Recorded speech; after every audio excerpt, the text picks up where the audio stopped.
There is a contradiction at the heart of the American founding that the nation's greatest minds recognized from the very beginning, and that none of them, for all their extraordinary gifts, managed to resolve. It is a contradiction written into the most celebrated sentence in the English language, a sentence that declares with ringing confidence that all men are created equal and are endowed by their Creator with certain inalienable rights, among them life, liberty, and the pursuit of happiness. Those words were written by Thomas Jefferson, a man who owned over 600 human beings during the course of his lifetime, who bought and sold men, women, and children as property, who fathered children with an enslaved woman named Sally Hemings who had no legal capacity to consent or refuse, and who died leaving the vast majority of the people he owned still in bondage. Jefferson knew the contradiction. He wrote about it with anguish and eloquence. He called slavery a moral and political depravity. He compared the situation of the American slaveholder to a man holding a wolf by the ears, unable to hold on and unable to let go. And then he held on. And so did the nation he helped create. The United States of America was born in compromise over slavery, and it would die and be reborn in war over the same question. The men who gathered in Philadelphia in the summer of 1787 to draft the Constitution of the new republic were not uniformly blind to the moral catastrophe embedded in the institution they were accommodating. Several of the delegates from the northern states found slavery repugnant, and said so. Gouverneur Morris of Pennsylvania called it the curse of heaven on the states where it prevailed, but the southern states made their position clear from the outset of the convention. There would be no union, and therefore no constitution, if slavery was threatened. The Southern delegates represented societies whose entire economic structure rested on the labor of enslaved people, and they were not prepared to sacrifice that structure for any abstract principle, however eloquently expressed. The compromises that resulted from this confrontation were woven into the fabric of the Constitution itself, and would shape American politics for the next 3/4 of a century. The 3/5 compromise counted each enslaved person as 3/5 of a human being for the purposes of apportioning representation in the House of Representatives and the Electoral College, giving the slave states a political weight in the federal government that far exceeded what their free population alone would have justified. The Fugitive Slave Clause required that people who escaped from slavery in one state and fled to another must be returned to their enslavers. The slave trade itself, the transatlantic importation of enslaved Africans, was protected from congressional interference for 20 years, until 1808. These provisions were not accidents or oversights.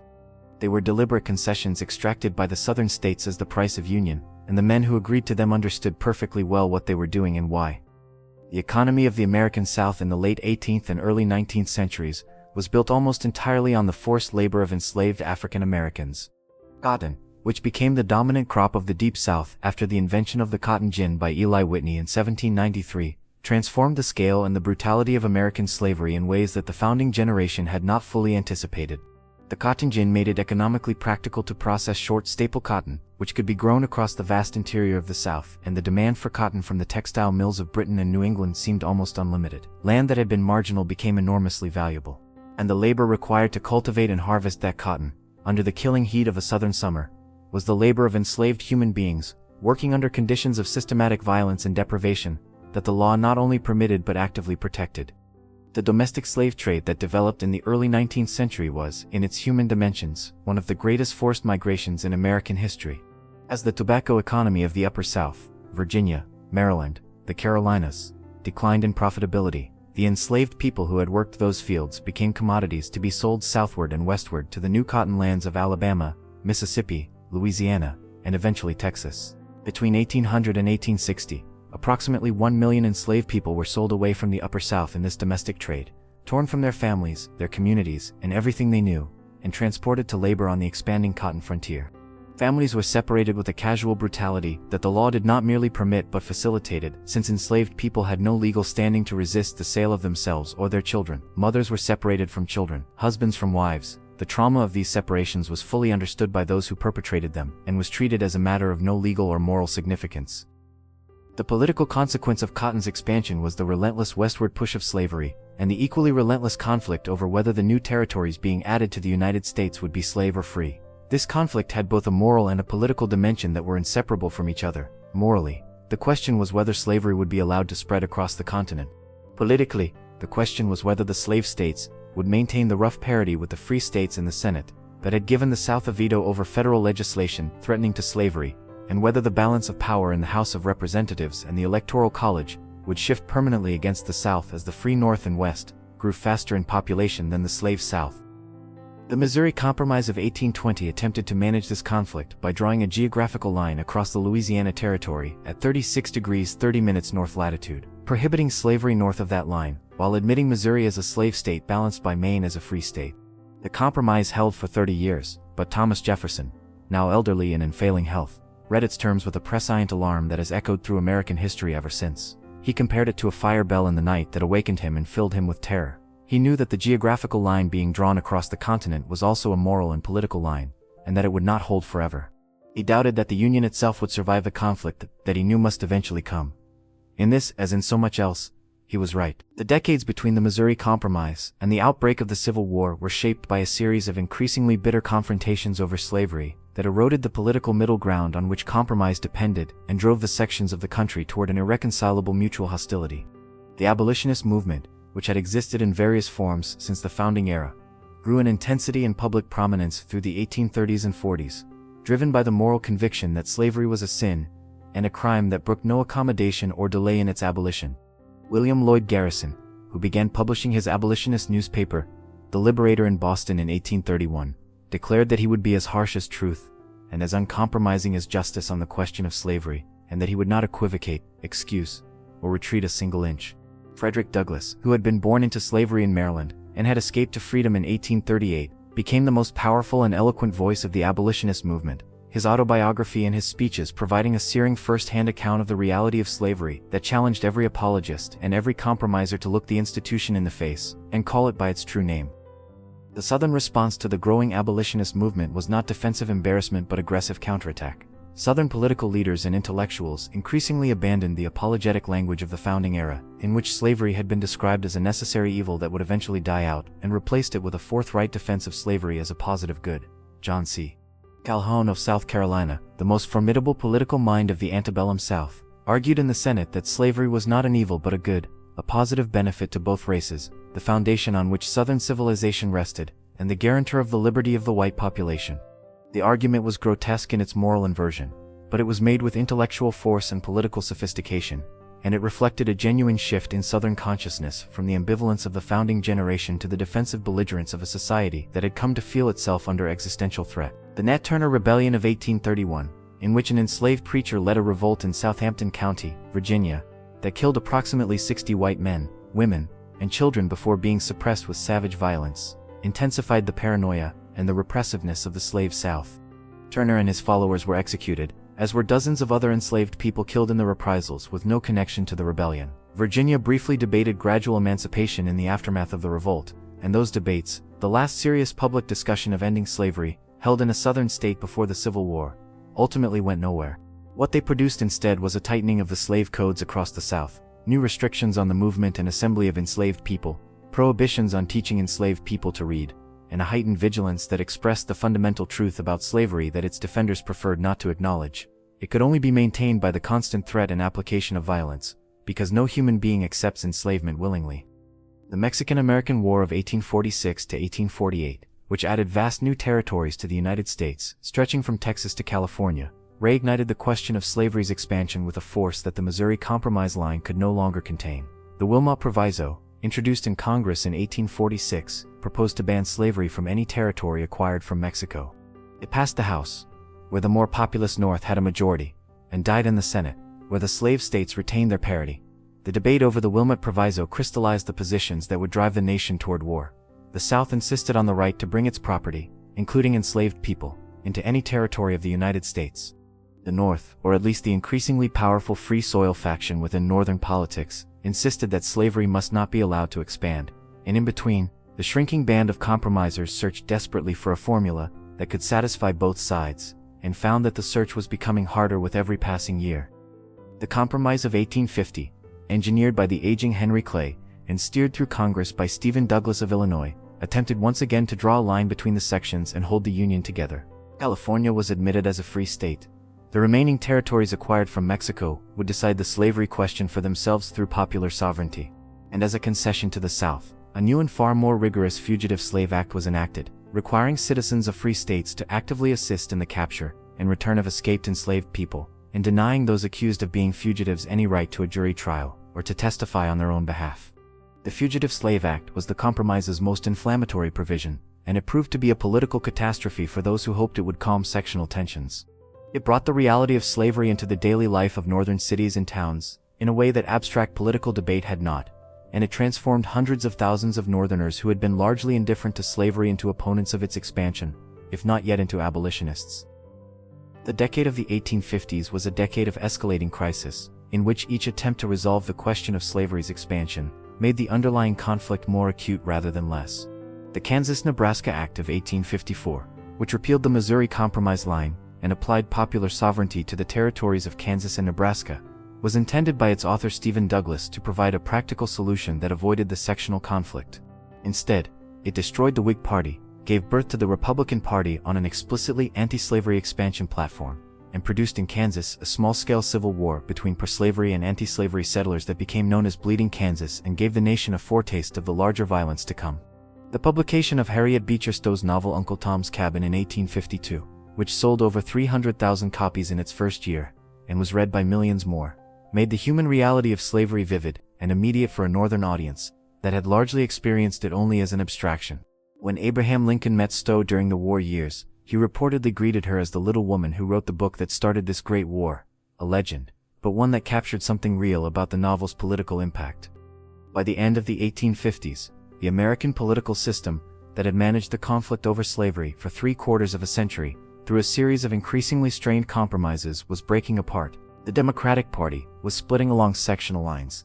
The Whig Party had already collapsed. The new Republican Party, which had not existed a decade earlier, was poised to win the presidency on a platform of containing slavery within its existing boundaries.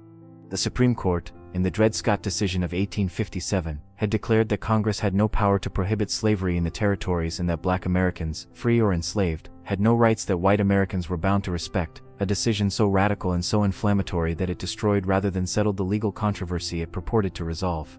And in October of 1859, a white abolitionist named John Brown led a small band of followers in a raid on the federal arsenal at Harper's Ferry, Virginia, intending to seize weapons and spark a slave rebellion across the South.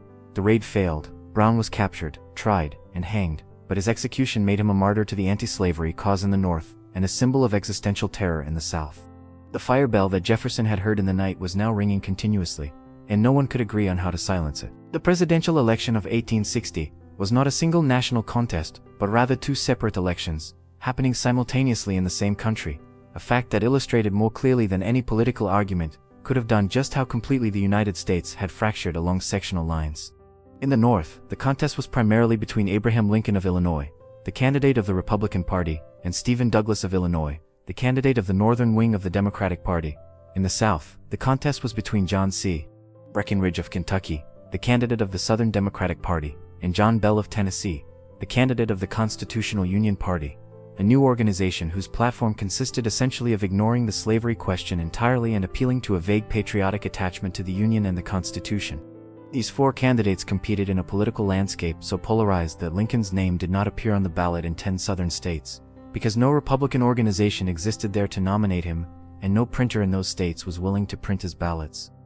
Abraham Lincoln was, in the autumn of 1860, one of the most underestimated figures in American political history. He had served a single undistinguished term in Congress a decade earlier and had lost 2 Senate races in Illinois, most recently in 1858 to Stephen Douglas in a campaign famous for the series of debates the two men conducted across the state. Those debates had given Lincoln a national reputation as a formidable political thinker and debater, but they had not given him elected office, and his nomination by the Republican Party in May of 1860 had surprised many observers who had expected the nomination to go to the better-known Senator William Seward of New York. Lincoln was chosen partly because he was considered more electable than Seward in the crucial swing states of the Midwest, partly because his positions on slavery were considered more moderate than Seward's, and partly because the Republican Party convention was held in Chicago, Lincoln's home state, where his supporters packed the hall and cheered with a manufactured enthusiasm that influenced the delegates. Lincoln's position on slavery was carefully calibrated to appeal to the broadest possible coalition within the Republican Party and the Northern electorate. He was not an abolitionist in the sense that Garrison or Douglas was an abolitionist. He did not call for the immediate abolition of slavery where it already existed. He believed and said repeatedly that the federal government had no constitutional authority to abolish slavery in the states where it was established. What he insisted upon, with a clarity and firmness that never wavered, was that slavery must not be allowed to expand into the territories. The Republican platform was a free soil platform, resting on the conviction that the territories of the West must be reserved for free white labor, that the expansion of slavery would squeeze out the small farmer and the free laborer, and that the slave power, as the political influence of the slaveholding class was called, had already exercised far too much control over the federal government for far too long. To the leaders of the slave South, this distinction between opposing the expansion of slavery and opposing slavery itself offered no meaningful reassurance. They understood, with a political sophistication, that their later reputation for irrationality tends to obscure, that the containment of slavery within its existing boundaries was a death sentence for the institution, if not immediately then inevitably. The slave economy required expansion. It exhausted the soil. It demanded new land to maintain its profitability. And without the ability to spread into new territories, the South's political power in Congress and the Electoral College would diminish with each passing decade as the free states grew faster in population. If the Republican Party could win the presidency while carrying not a single Southern state, if a Northern sectional party could seize the federal government without the South's participation or consent, then the South's ability to protect its interests through the normal mechanisms of democratic politics was finished. The logic, from the perspective of those committed to the preservation of slavery at any cost, pointed in a single direction. Lincoln won the election of 1860 with just under 40% of the popular vote, carrying every free state except New Jersey, which he split with Douglas. He received no electoral votes from any slave state. His election was mathematically decisive and politically explosive. Before Lincoln had even been inaugurated, before he had taken a single official action as president, the process of disunion had begun. South Carolina moved first, as it had threatened to do for decades. The state had a long tradition of extreme states' rights ideology, and had been the most consistently aggressive of the slave states in defending its peculiar institution against federal interference. On the 20th of December, 1860, a special convention of South Carolina, delegates voted unanimously to dissolve the union between South Carolina and the United States of America.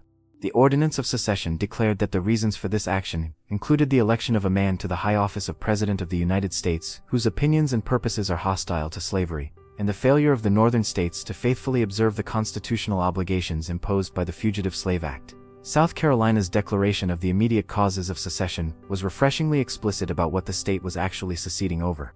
There was no ambiguity, no reference to abstract constitutional principles divorced from their specific application. The document was about slavery. It said so directly and repeatedly. 6 more states followed South Carolina out of the Union within the next 6 weeks. Mississippi seceded on the 9th of January, 1861, Florida on the 10th, Alabama on the 11th, Georgia on the 19th, Louisiana on the 26th, Texas on the 1st of February. Each of these states held secession conventions, and the debates within those conventions revealed the full range of Southern opinion on disunion. There were genuine Unionists in every state, men who believed that secession was rash, unconstitutional, and likely to end in catastrophe. There were moderates who opposed immediate secession, but might accept it if the Lincoln administration moved against slavery.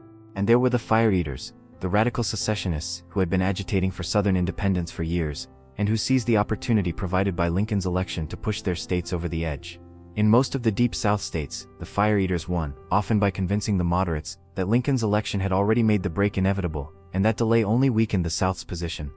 The declarations of causes issued by several of the seceding states removed any doubt about the fundamental reason for secession. Mississippi's declaration stated plainly that its position was thoroughly identified with the institution of slavery, the greatest material interest of the world, and that a blow at slavery is a blow at commerce and civilization. Georgia's declaration devoted the bulk of its text to an extended argument about the threat that Republican opposition to slavery's expansion posed to the institution's survival. Alexander Stephens of Georgia, who would become Vice President of the Confederate States of America, delivered a speech in Savannah in March of 1861 that became known as the Cornerstone Speech, in which he declared that the great truth that the Negro is not equal to the white man, that slavery's subordination to the superior race is his natural and normal condition, was the cornerstone upon which the Confederacy was built. These were not the words of men hiding their true motives behind constitutional abstractions. They were the words of men who believed what they were saying and said it with pride. The Confederate States of America was formally organized at a convention in Montgomery, Alabama, in February of 1861. Delegates from the 6 seceded states, later joined by Texas, gathered to draft a constitution for the new nation and to select its leadership. The Confederate Constitution was in most respects closely modeled on the United States Constitution, with certain significant differences. It explicitly protected slavery in all Confederate territories, and prohibited any Confederate law denying or impairing the right of property in Negro slaves. It gave the Confederate president a single 6-year term. It included provisions intended to limit the federal government's ability to impose tariffs and spend money on internal improvements, provisions that reflected the economic grievances of Southern planters against what they saw as Northern exploitation of federal power. But at its core, the Confederate Constitution was an instrument designed to perpetuate and protect slavery, and the men who wrote it made no secret of that purpose. Jefferson Davis of Mississippi was chosen as provisional president of the Confederacy, a selection that reflected the delegates' preference for a man of established national reputation, and demonstrated administrative ability over the more radical fire-eaters who had driven secession. Davis was a West Point graduate, a hero of the Mexican-American War, a former United States Senator, and a former Secretary of War. He was austere, brilliant, humorless, and deeply committed to the Confederate cause, but he had opposed immediate secession before Lincoln's election, believing that the South should wait for a clearer provocation before taking the irreversible step of disunion. His selection as president over more radical alternatives reflected the Confederacy's desire to present itself to the world, and particularly to potential European allies, as a sober and respectable government rather than a revolutionary conspiracy. The Confederacy that Davis led in its early months was in many respects more hope than reality. 7 states had seceded, but 8 other slave states remained in the Union, and their decisions would be crucial. Virginia, North Carolina, Tennessee, and Arkansas, the upper South states with large white populations and significant industrial capacity, were essential to any Confederate war-making ability. Kentucky and Missouri, the border states with divided loyalties and strategic importance, were bitterly contested. Delaware and Maryland, though slave states, were so closely integrated with the North economically and geographically that their secession was always unlikely. The Confederacy needed the upper South to have any realistic chance of winning independence, and the upper South was waiting to see what Lincoln would do. Abraham Lincoln was inaugurated as the 16th President of the United States on the 4th of March, 1861. He took office in a city that was half Southern in its sympathies, surrounded by slave states on 3 sides, with the outgoing Buchanan administration having done essentially nothing to prepare the federal government for the crisis that everyone knew was coming. Lincoln's inaugural address was a masterpiece of political calibration, firm in its insistence that the Union was perpetual and that secession was legally void, but careful to offer reassurances to the South that he had no intention of interfering with slavery where it existed. He closed with words of extraordinary beauty and pathos, appealing to the mystic chords of memory that connected all Americans and asking whether the better angels of our nature would prevail. It was a speech addressed to a South that was no longer listening, delivered to a crisis that words alone could not resolve. The resolution came at Fort Sumter, a federal installation on a man-made island in the harbor of Charleston, South Carolina. The small federal garrison there, under the command of Major Robert Anderson, had been in an increasingly untenable position since South Carolina's secession. South Carolina regarded the fort as Confederate territory and demanded its evacuation. The outgoing Buchanan administration had attempted to resupply the garrison and been turned back by Confederate shore batteries. Lincoln, faced with the choice of abandoning the fort and seeming to accept secession, or resupplying it and risking a Confederate attack, chose to notify the South Carolina authorities that he was sending an unarmed supply ship with food and provisions only, no arms or reinforcements. The decision forced the Confederacy's hand. Davis and his cabinet knew that if they allowed the resupply and the indefinite continuation of a federal presence in Charleston Harbor, the credibility of Confederate sovereignty would be fatally undermined. They ordered General P.G.T. Beauregard, commanding Confederate forces around Charleston, to demand the fort's surrender, and if it was refused, to reduce it by bombardment. Anderson refused to surrender. At 4:30 in the morning on the 12th of April, 1861, Confederate batteries opened fire on Fort Sumter. The bombardment continued for 34 hours, setting the fort ablaze and making further resistance impossible. Anderson surrendered on the 14th of April, and the small federal garrison was permitted to leave with honors of war. Remarkably, no one had been killed in the bombardment itself, though 2 Union soldiers died in an accident during the evacuation ceremony. But the shots fired at Fort Sumter had done something that no amount of political argument could have accomplished. They had transformed an abstract constitutional conflict into a shooting war, and they had done so in a way that instantly and dramatically simplified the choices available to the border states and to the Northern public. Lincoln's call for 75,000 militia to suppress the rebellion, issued on the 15th of April, forced the hand of the upper South states that had been hoping to remain neutral.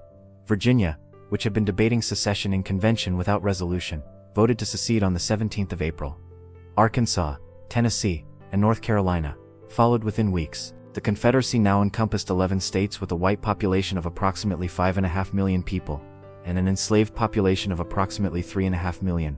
It had a coastline stretching thousands of miles, a vast interior of agricultural land, and a military tradition and culture that would make it a formidable adversary. What it lacked was industry, a navy, financial institutions, and the international recognition it desperately needed to survive.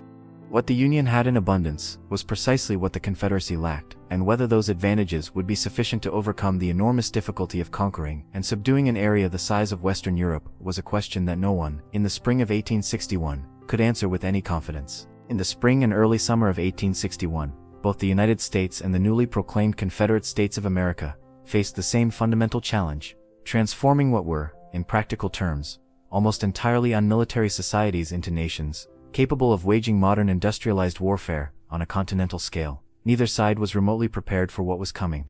The United States Army, at the outbreak of the war, numbered approximately 16,000 men, most of them scattered across the vast western frontier in small posts and garrisons, fighting Indians and manning remote outposts that had little relevance to the kind of war now beginning in the East. The Confederate States had no army at all beyond whatever state militia organizations existed, most of which were ceremonial in nature, equipped with obsolete weapons, and trained to a standard that was generous to describe as rudimentary. The war that both sides were about to fight, the bloodiest in American history, would be waged primarily by men who had never been soldiers and officers, who had never commanded more than a company in combat. The learning curve would be paid for in blood, and the cost would be staggering. The officer corps of the regular United States Army was the most immediately consequential resource available to both sides, because it contained the only men in America with genuine professional military training and experience.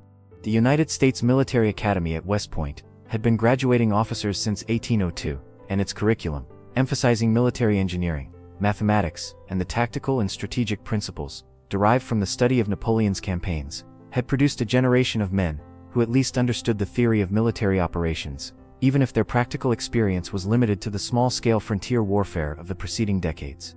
When secession came, these men faced a personal crisis of extraordinary moral and practical weight. The choice between loyalty to the nation and government they had sworn to serve, and loyalty to the states and communities from which they came, and to which their families and friendships bound them. The choice was genuinely agonizing for many, and the way in which individual officers resolved it does not always map neatly onto simple judgments about honor and betrayal. Winfield Scott, the General-in-Chief of the United States Army and the most celebrated American military hero of his generation, was a Virginia-born man who chose without apparent hesitation to remain with the Union. George Thomas of Virginia, who would become one of the finest Union generals of the entire war, stayed with the United States Army despite the fact that his sisters never spoke to him again after his decision, turning his portrait to the wall in their Virginia home. Robert E. Lee of Virginia, who would become the most celebrated military figure in American history, agonized deeply over his choice and ultimately went with Virginia, resigning his commission in the United States Army on the 20th of April, 1861, 4 days after his state voted to secede. Lee's decision, which he described as among the most difficult of his life, determined the character of the Confederate war effort in the Eastern Theater, and made him the central military figure of the conflict. Whether his choice was honorable is a question that Americans have been debating for 160 years and have not finished debating yet. The Confederacy benefited disproportionately from the division of the regular officer corps. Of the approximately 300 officers who resigned their United States commissions to join the Confederacy, a significant number were among the most talented and experienced military professionals in the country. Joseph Johnston, who had been the senior line officer in the United States Army before his resignation, became a full general in Confederate service. Albert Sidney Johnston, whom many professional soldiers considered the finest officer in America, went south. B.G.T. Beauregard, the hero of Fort Sumter, Braxton Bragg, John Bell Hood, James Longstreet, the roster of Confederate general officers, drawn from the regular army, represented a concentration of professional military talent that gave the Confederacy advantages in command and organization that its disadvantages in numbers and industry would take years to overcome. Both sides turned immediately to the task of raising volunteer armies, and the response was electrifying on both sides of the Mason-Dixon line. In the North, Lincoln's call for 75,000 volunteers was met within days. The quota filled so quickly that thousands of eager young men were turned away and told to wait for another call. In the South, the attack on Fort Sumter and Lincoln's subsequent call for troops produced an explosion of Confederate patriotism that temporarily overwhelmed whatever Unionist sentiment had existed in the Upper South states. Young men rushed to enlist with a joyful enthusiasm that was grounded in a profound and mutual underestimation of what the war would actually be like. Both sides expected the conflict to be brief.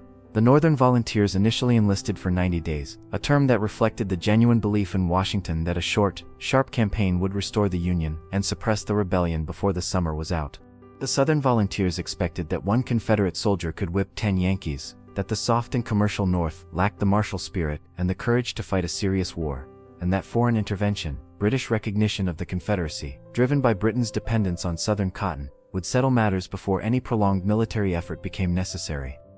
These illusions were shared by the politicians on both sides, and they shaped the decisions that produced the first great battle of the war in ways that both sides would bitterly regret.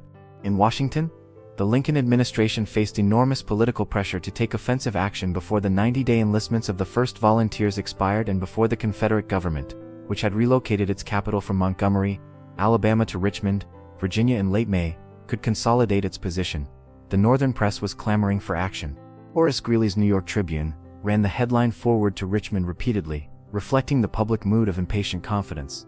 Lincoln and his cabinet, most of whom had no more military experience than the volunteers they were sending into the field, accepted the assurances of their generals that the army was ready to move, despite the private reservations of Winfield Scott, who urged caution and warned that the volunteers were not yet soldiers in any meaningful sense. The man chosen to lead the main Union army in the advance that everyone was demanding was Irvin McDowell, a capable staff officer who had the significant disadvantage of never having commanded troops in the field at any level. McDowell knew his army was not ready, and he said so to Lincoln directly.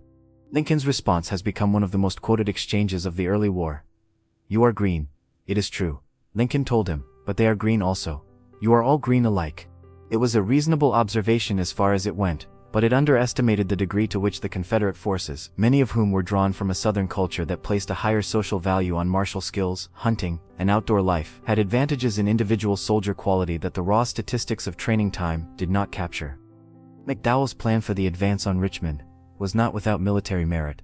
He proposed to move his army of approximately 35,000 men southward from Washington to strike the Confederate forces under General P.G.T. Beauregard, positioned at Manassas Junction, Virginia, approximately 30 miles southwest of Washington, where the Orange and Alexandria Railroad intersected the Manassas Gap Railroad. While McDowell struck Beauregard's front, a separate Union force under Robert Patterson in the Shenandoah Valley was to pin down the Confederate forces there under General Joseph Johnston, preventing them from reinforcing Beauregard. The plan was sound on paper, its execution was another matter entirely. The Confederate forces at Manassas were positioned along a small creek called Bull Run, using its banks as a natural defensive line. Beauregard, who had approximately 22,000 men, knew through his intelligence network, which included at least one Washington socialite, who transmitted military information to Richmond in coded messages, that McDowell was coming and roughly when. He appealed urgently to Johnston in the Shenandoah Valley to bring his army east to reinforce the Manassas position.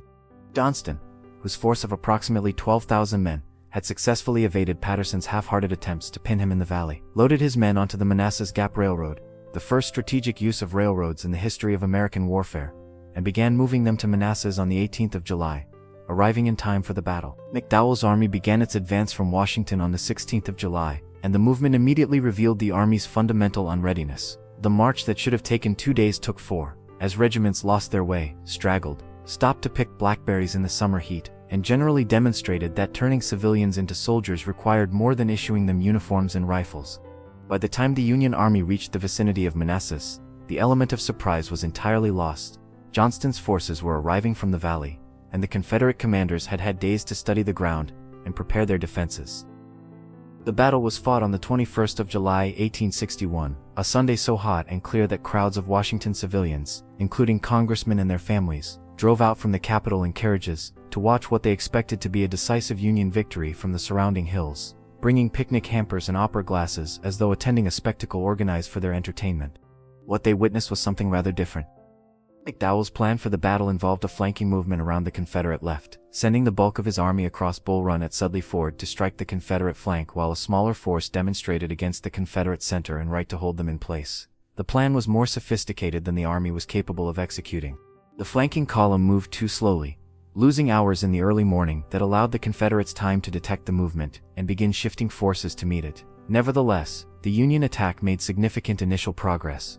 The Confederate forces on the left were pushed back across the plateau of Henry House Hill, in confused and often desperate fighting, and for a time it seemed that the Union attack might actually succeed. The battle turned on a single moment of stabilization that produced one of the most famous images of the entire war. A brigade of Virginia infantry under the command of Brigadier General Thomas Jackson held its position on the crest of Henry House Hill, with a steadiness that checked the Confederate retreat, and provided a rallying point for the broken units streaming back from the Union advance. A South Carolina general named Barnard B., watching Jackson's brigade standing firm as other units dissolved around them, reportedly shouted to his own men, "There is Jackson, standing like a stone wall. Let us determine to die here, and we will conquer." Lee was killed shortly afterward, taking with him the precise words he used, and any opportunity to clarify whether he intended the comparison as praise or criticism. But the nickname adhered to Jackson with the permanence of legend. From that day forward, Thomas Jonathan Jackson was Stonewall Jackson, and the name became one of the most celebrated in the history of American arms. Jackson's stand bought time for the Confederate position to solidify, and for the fresh troops arriving from the Shenandoah Valley to be fed into the battle. In the early afternoon, as the Union attack stalled, and the Confederate line held, and then began to push back, the Confederate forces launched a counterattack that broke the Union line. The break was sudden and catastrophic. Units that had been fighting with reasonable effectiveness dissolved in minutes, the soldiers' discipline evaporating in the heat and confusion and fear of the moment. The retreat became a rout. Soldiers threw away their weapons and ran, mixing with the terrified civilians who had come to watch a victory and were now caught in the middle of a panicked flight back toward Washington. Congressman and cabinet member alike found themselves scrambling away from Confederate cavalry and the sound of rebel artillery on the roads back to the capital. By evening, the army that had marched out of Washington with such confidence 4 days earlier was streaming back across the Potomac in disorder, exhausted, humiliated, and thoroughly disabused of any notion that this war would be short or easy. Washington itself was briefly gripped by something approaching panic, as rumors circulated that Confederate cavalry was at the city's gates, and that the capital itself might fall. The rumors were false. The Confederate army was too disorganized by its own victory to pursue, and Beauregard and Johnston made no attempt to exploit their success with an advance on Washington. But the mood in the North in the days following Bull Run was one of profound shock and self-examination. The defeat at Bull Run, which the Confederates called the Battle of First Manassas, had consequences that went far beyond the immediate military situation. In Washington, it ended the illusion of a short war, and forced both the Lincoln administration and the Northern public to confront the reality that suppressing the Confederate rebellion would require an effort of years, not months, and a cost in blood and treasure that no one had been willing to contemplate before. Lincoln signed bills calling for the enlistment of 500,000 three-year volunteers within days of the battle. Congress appropriated $400 million for the war effort. The 90-day war was over before it had properly begun. The real war, the war that would consume 600,000 lives and transform the nation beyond recognition, was just starting. In the South, the victory at Bull Run produced the opposite problem: overconfidence. If one Confederate soldier could indeed whip 10 Yankees, if the Northern volunteers broke and ran at the first serious test, then Southern independence seemed not merely achievable but inevitable. The Davis government and the Confederate press drew precisely the wrong lessons from the battle, underestimating Northern resilience and overestimating Confederate military superiority in ways that would contribute to strategic miscalculations in the years ahead. The fire-eaters who had promised a glorious and easy victory over a cowardly foe saw their predictions seemingly confirmed. They were wrong, and the price of their error would ultimately be paid by the South itself. The defeat at Bull Run produced, in Washington, an immediate and urgent demand for a commander who could transform the demoralized and disorganized Union Army into a force capable of actually winning the war. Lincoln found his man in George Brinton McClellan, a 34-year-old former regular Army officer who had resigned his commission in 1857 to pursue a career in railroading and who had returned to military service at the outbreak of the war, taking command of Union forces in Western Virginia and winning a series of small but well-publicized engagements against Confederate forces there that made him, in the summer of 1861, the closest thing the Union had to a military hero. McClellan was summoned to Washington in late July and given command of what would become the Army of the Potomac, the principal Union army in the Eastern Theater. He arrived to find a city in shock, an army in disarray, and a public desperate for reassurance that the war could still be won. He provided that reassurance with a confidence and energy that seemed, in those dark weeks after Bull Run, almost miraculous. McClellan was, in many respects, a genuinely gifted officer. He was an excellent organizer and administrator, with a talent for logistics and a care for the welfare of his soldiers that inspired a devotion among the men of the Army of the Potomac that bordered on worship. He drilled and trained his army with systematic thoroughness, transforming the dispirited mob that had fled from Bull Run into a genuine military force of impressive size and apparent capability. He had a gift for public relations and an instinct for the theatrical gesture that made him one of the most celebrated figures in the North in the months following his appointment. When he rode through the camps of the Army of the Potomac on his black horse, the men cheered him with a fervor that no subsequent Union commander in the East would ever quite match. He called the Army his Army, and the Army called him Little Mac with an affection that was real and lasting. But McClellan had flaws that would prove fatal to his military career, and costly to the Union cause. He was constitutionally incapable of accepting the limitations of his information and his resources, and proceeding to act on the best available judgment, which is what military command ultimately demands. He consistently overestimated Confederate strength, to a degree that can only be described as delusional. accepting without adequate scrutiny the wildly inflated figures produced by Allan Pinkerton's intelligence operation, and using those figures to justify inaction whenever Lincoln and the administration pressed him to advance. The Confederate Army facing him in Northern Virginia numbered perhaps 70,000 men at its peak during this period. McClellan consistently believed and reported that he faced forces of 150,000 or more, a phantom army that existed primarily in his own anxiety. He was also possessed of a political arrogance so extreme that he referred to Lincoln in private correspondence as the original guerrilla, and treated the president and his cabinet with a contempt that was both personally offensive and politically suicidal. He was a Democrat in a war being run by Republicans, and he made no secret of his view that the politicians in Washington were incompetent meddlers in military affairs that they were incapable of understanding. While McClellan was organizing and training the Army of the Potomac through the autumn and winter of 1861 without advancing, the war was being fought and decided in ways that would prove far more consequential in the Western theater, along the great rivers and in the forests and fields of Tennessee and Kentucky. The Western theater of the Civil War, stretching from the Appalachian Mountains to the Mississippi River, was in many respects more strategically important than Virginia, because it was through the West that the Confederacy could be cut in half, its interior penetrated, and its ability to supply and reinforce its armies fatally compromised. The rivers of the West, the Tennessee, the Cumberland, the Mississippi, ran like highways into the Confederate heartland, and the Union controlled enough naval power to use those highways if it could break through the Confederate defensive positions that guarded them. The man who would prove most capable of doing exactly that emerged from obscurity in the Western theater during the winter of 1861–62. Ulysses S. Grant was, by any conventional measure of the period, an unlikely military hero. He had graduated from West Point in 1843 in the middle of his class, served creditably in the Mexican-American War, and then resigned his commission in 1854 under circumstances that involved, depending on whose account one believes, either a drinking problem that interfered with his duties or simple loneliness and homesickness at a remote posting far from his wife and children. In the years between his resignation and the outbreak of the Civil War, he had tried and failed at farming, real estate, and various other civilian occupations, ending up working as a clerk in his brother's leather goods store in Galena, Illinois, when the war began. He was 38 years old, obscure, unsuccessful by the standards of the world, and apparently destined for permanent mediocrity. What the war revealed in Grant was a quality that no peacetime occupation could have measured: an absolute, unflappable composure in the face of crisis, a clarity of military judgment, unclouded by the fears and doubts that paralyzed more conventionally impressive men, and a willingness to attack and keep attacking that reflected not recklessness, but a cold and accurate calculation that the only way to win a war was to destroy the enemy's ability to fight it. Grant sought a brigadier general's commission at the outbreak of the war, and was eventually given command of a district in southern Illinois, where he organized his forces with quiet efficiency, and moved against Confederate positions in western Kentucky and Tennessee, with a directness that stood in stark contrast to the hesitation that characterized so many Union commanders of the period.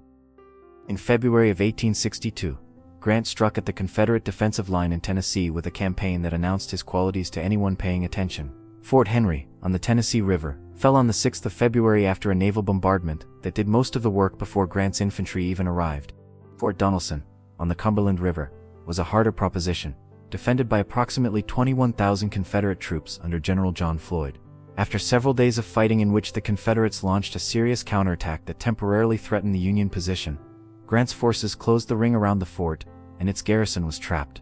When the Confederate commanders requested terms, Grant's reply became one of the most famous communications of the entire war. No terms except an unconditional and immediate surrender, he told the Confederate commander, Simon Bolivar Buckner, who had once lent Grant money during his lean civilian years.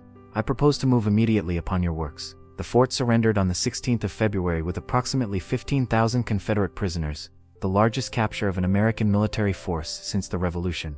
The initials of Grant's name, Ulysses S., were immediately reinterpreted by a delighted Northern press as standing for unconditional surrender. The man who had been a clerk in a leather store 8 months earlier was suddenly a national hero.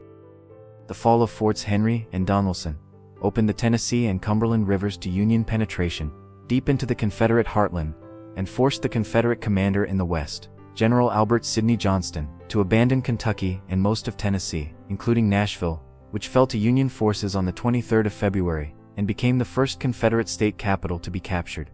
The Confederate defensive position in the West, which had stretched in an arc from Columbus, Kentucky to Bowling Green to Mill Springs, had been cracked open at its center. Johnston fell back into Mississippi, concentrating his forces at Corinth, a vital railroad junction, and planning a counterattack that he hoped would reverse the catastrophic losses of the winter campaign. That counterattack came at Shiloh, a small Methodist meeting house near the Tennessee River in southwestern Tennessee, in the first days of April 1862, and it produced a battle that shocked both sides with a violence and a casualty toll that bore no resemblance to anything Americans had experienced before. Johnston gathered approximately 45,000 men and launched a surprise attack on Grant's army of similar size, which was camped on the west bank of the Tennessee near Pittsburgh Landing. The Confederate assault on the morning of the 6th of April achieved the surprise Johnston had planned. Union regiments were caught in their camps, many of the men still cooking breakfast, and driven back in confusion and panic.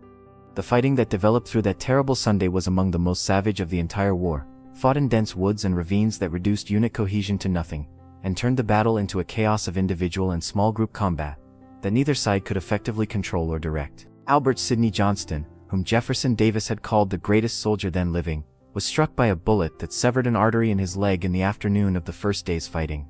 He bled to death in the saddle, the highest-ranking officer killed in combat during the entire war, and his death robbed the Confederate attack of its most dynamic leader at the moment when a final push might have driven Grant's army into the Tennessee River.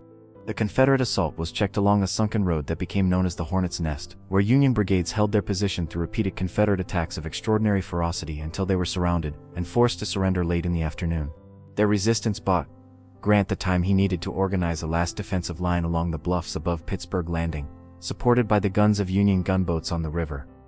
That night, huddled under a tree in the rain as his army barely held on, Grant was found by his friend and subordinate William Tecumseh Sherman, who had himself come close to breaking during the terrible confusion of the day's fighting. Sherman reportedly began to say something about the army's position, then stopped and said simply, "Well, Grant, we've had the devil's own day, haven't we?" Grant, smoking a cigar in the darkness, replied quietly, "Yes, lick 'em tomorrow though." It was the essence of Grant in a single exchange. He did. Reinforced overnight by the arrival of Don Carlos Buell's Army of the Ohio, Grant counterattacked on the morning of the 7th of April, and drove the Confederates back across the ground they had won the previous day. The Confederate Army, now commanded by General P.G.T. Beauregard, retreated to Corinth in disorder. The Battle of Shiloh was over. It had lasted 2 days and produced approximately 23,000 casualties on both sides combined, more American dead and wounded than in all of the nation's previous wars combined. The number stunned the country and forced upon both the North and the South a recognition that this war would demand sacrifices on a scale that no one had imagined when the young men had rushed to enlist the previous spring. The naval dimension of the war was establishing itself simultaneously with these land campaigns, and it would prove strategically decisive over time. The Union Navy, under the leadership of Secretary of the Navy Gideon Welles and a series of capable naval officers, implemented the Anaconda Plan devised by Winfield Scott, whose basic strategic concept involved blockading the Confederate coastline to strangle Southern commerce, and using the river systems to penetrate the Confederate interior. The blockade was initially porous and ineffective, but it grew steadily more comprehensive as the Union Navy expanded, and as more ships were assigned to blockade duty. Confederate commerce raiding, conducted by purpose-built vessels like the Alabama, was a significant nuisance to northern shipping, but it could not break the blockade or substitute for the loss of southern export trade. The naval war produced one moment of technological revolution that announced the future of warfare at sea. On the 8th of March, 1862, the Confederate ironclad Virginia, built on the hull of the captured Union frigate Merrimac, steamed into Hampton Roads and proceeded to destroy 2 wooden Union warships, the Cumberland and the Congress, with a casual ease that demonstrated the complete obsolescence of wooden warships against iron-plated vessels. The Union Navy's entire wooden blockading fleet was suddenly rendered useless. The Confederate hope was that the Virginia would break the blockade, open southern ports to trade, and potentially threaten Washington itself. Those hopes lasted precisely 1 day. On the 9th of March, the Union's own ironclad, the Monitor, designed by the Swedish-born engineer, John Ericsson, in a revolutionary low-profile turret design, arrived in Hampton Roads, and fought the Virginia to a draw, in a 4-hour engagement. The Battle of the Ironclads was inconclusive in its immediate tactical result, but its strategic implications were enormous. The age of the wooden warship was over.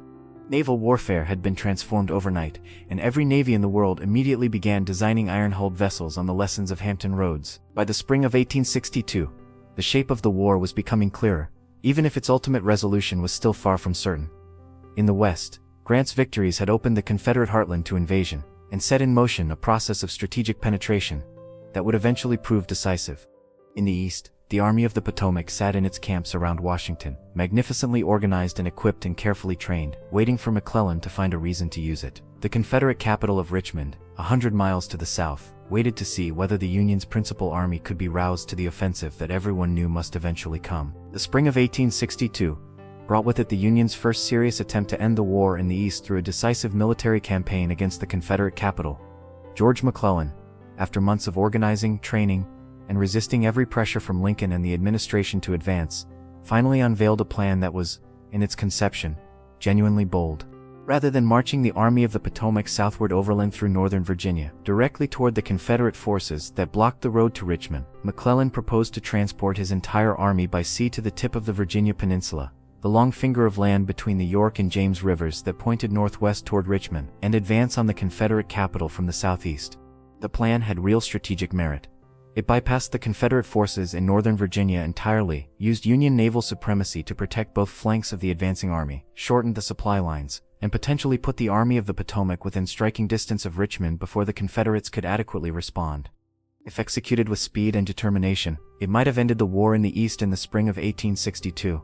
Neither speed nor determination was McClellan's strongest quality, and the campaign that resulted became one of the great might-have-beens of the entire conflict. The Army of the Potomac that McClellan transported to the Virginia Peninsula in March and April of 1862 was the largest, best equipped, and most elaborately organized military force yet assembled in American history.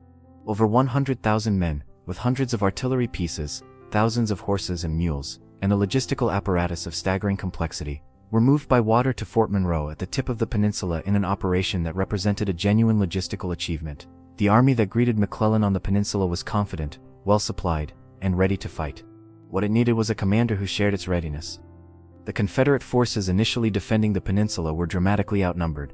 General John Bankhead Magruder, commanding the Confederate lines across the peninsula at Yorktown, had fewer than 15,000 men to oppose McClellan's massive host. Magruder was a theatrical man by nature, fond of amateur theatrics and possessed of a talent for the dramatic gesture, and he now deployed that talent in the service of military deception with results that bordered on the miraculous. He marched his small force back and forth behind his lines, moving the same units past visible points repeatedly, creating the impression of a much larger army. He deployed his artillery ostentatiously and constructed elaborate earthworks that looked far more formidable than they actually were. He made noise and show and bluster in every direction. And McClellan, feeding Magruder's deceptions into Pinkerton's already inflated intelligence estimates, concluded that he faced over 100,000 Confederate troops behind impregnable fortifications, and that a siege was required before any advance could be attempted. The siege of Yorktown lasted a month, from the 5th of April to the 4th of May, 1862, consuming precious weeks that the Confederates used to rush reinforcements to the peninsula and to prepare the defenses of Richmond. Johnston, commanding the main Confederate army, had no intention of defending Yorktown to the last, and retreated up the peninsula as McClellan's siege preparations neared completion, fighting a sharp rearguard action at Williamsburg on the 5th of May that delayed the Union pursuit. By late May, the Confederate army had fallen back to the outskirts of Richmond itself, and McClellan's forces were close enough to the Confederate capital that the citizens of Richmond could hear Union signal guns. The city was in a state of controlled panic, the government preparing to evacuate its archives, the streets full of rumors and anxiety. Richmond seemed on the verge of falling, and with it, perhaps, the Confederacy itself. At this moment, fate intervened in the form of a bullet. Joseph Johnston, commanding the Confederate forces outside Richmond, was severely wounded at the Battle of Seven Pines on the 31st of May and 1st of June, a confused and costly engagement fought in the swampy ground east of Richmond, in which both sides suffered heavy casualties without achieving decisive results. Johnston's wound removed him from command at the most critical moment of the Peninsula campaign, and Jefferson Davis replaced him with the general who had been serving as his military advisor in Richmond, a man who had not yet commanded troops in battle in this war, and who was regarded by some Confederate officers as more staff officer than field commander. That man was Robert Edward Lee, and his assumption of command of what he immediately renamed the Army of Northern Virginia transformed the entire character of the war in the East. Lee was 55 years old in June of 1862, a tall, handsome, and supremely dignified figure whose personal qualities, his courtesy, his composure, his evident Christian faith and personal rectitude, inspired an almost religious devotion in the men under his command and in the Southern public generally.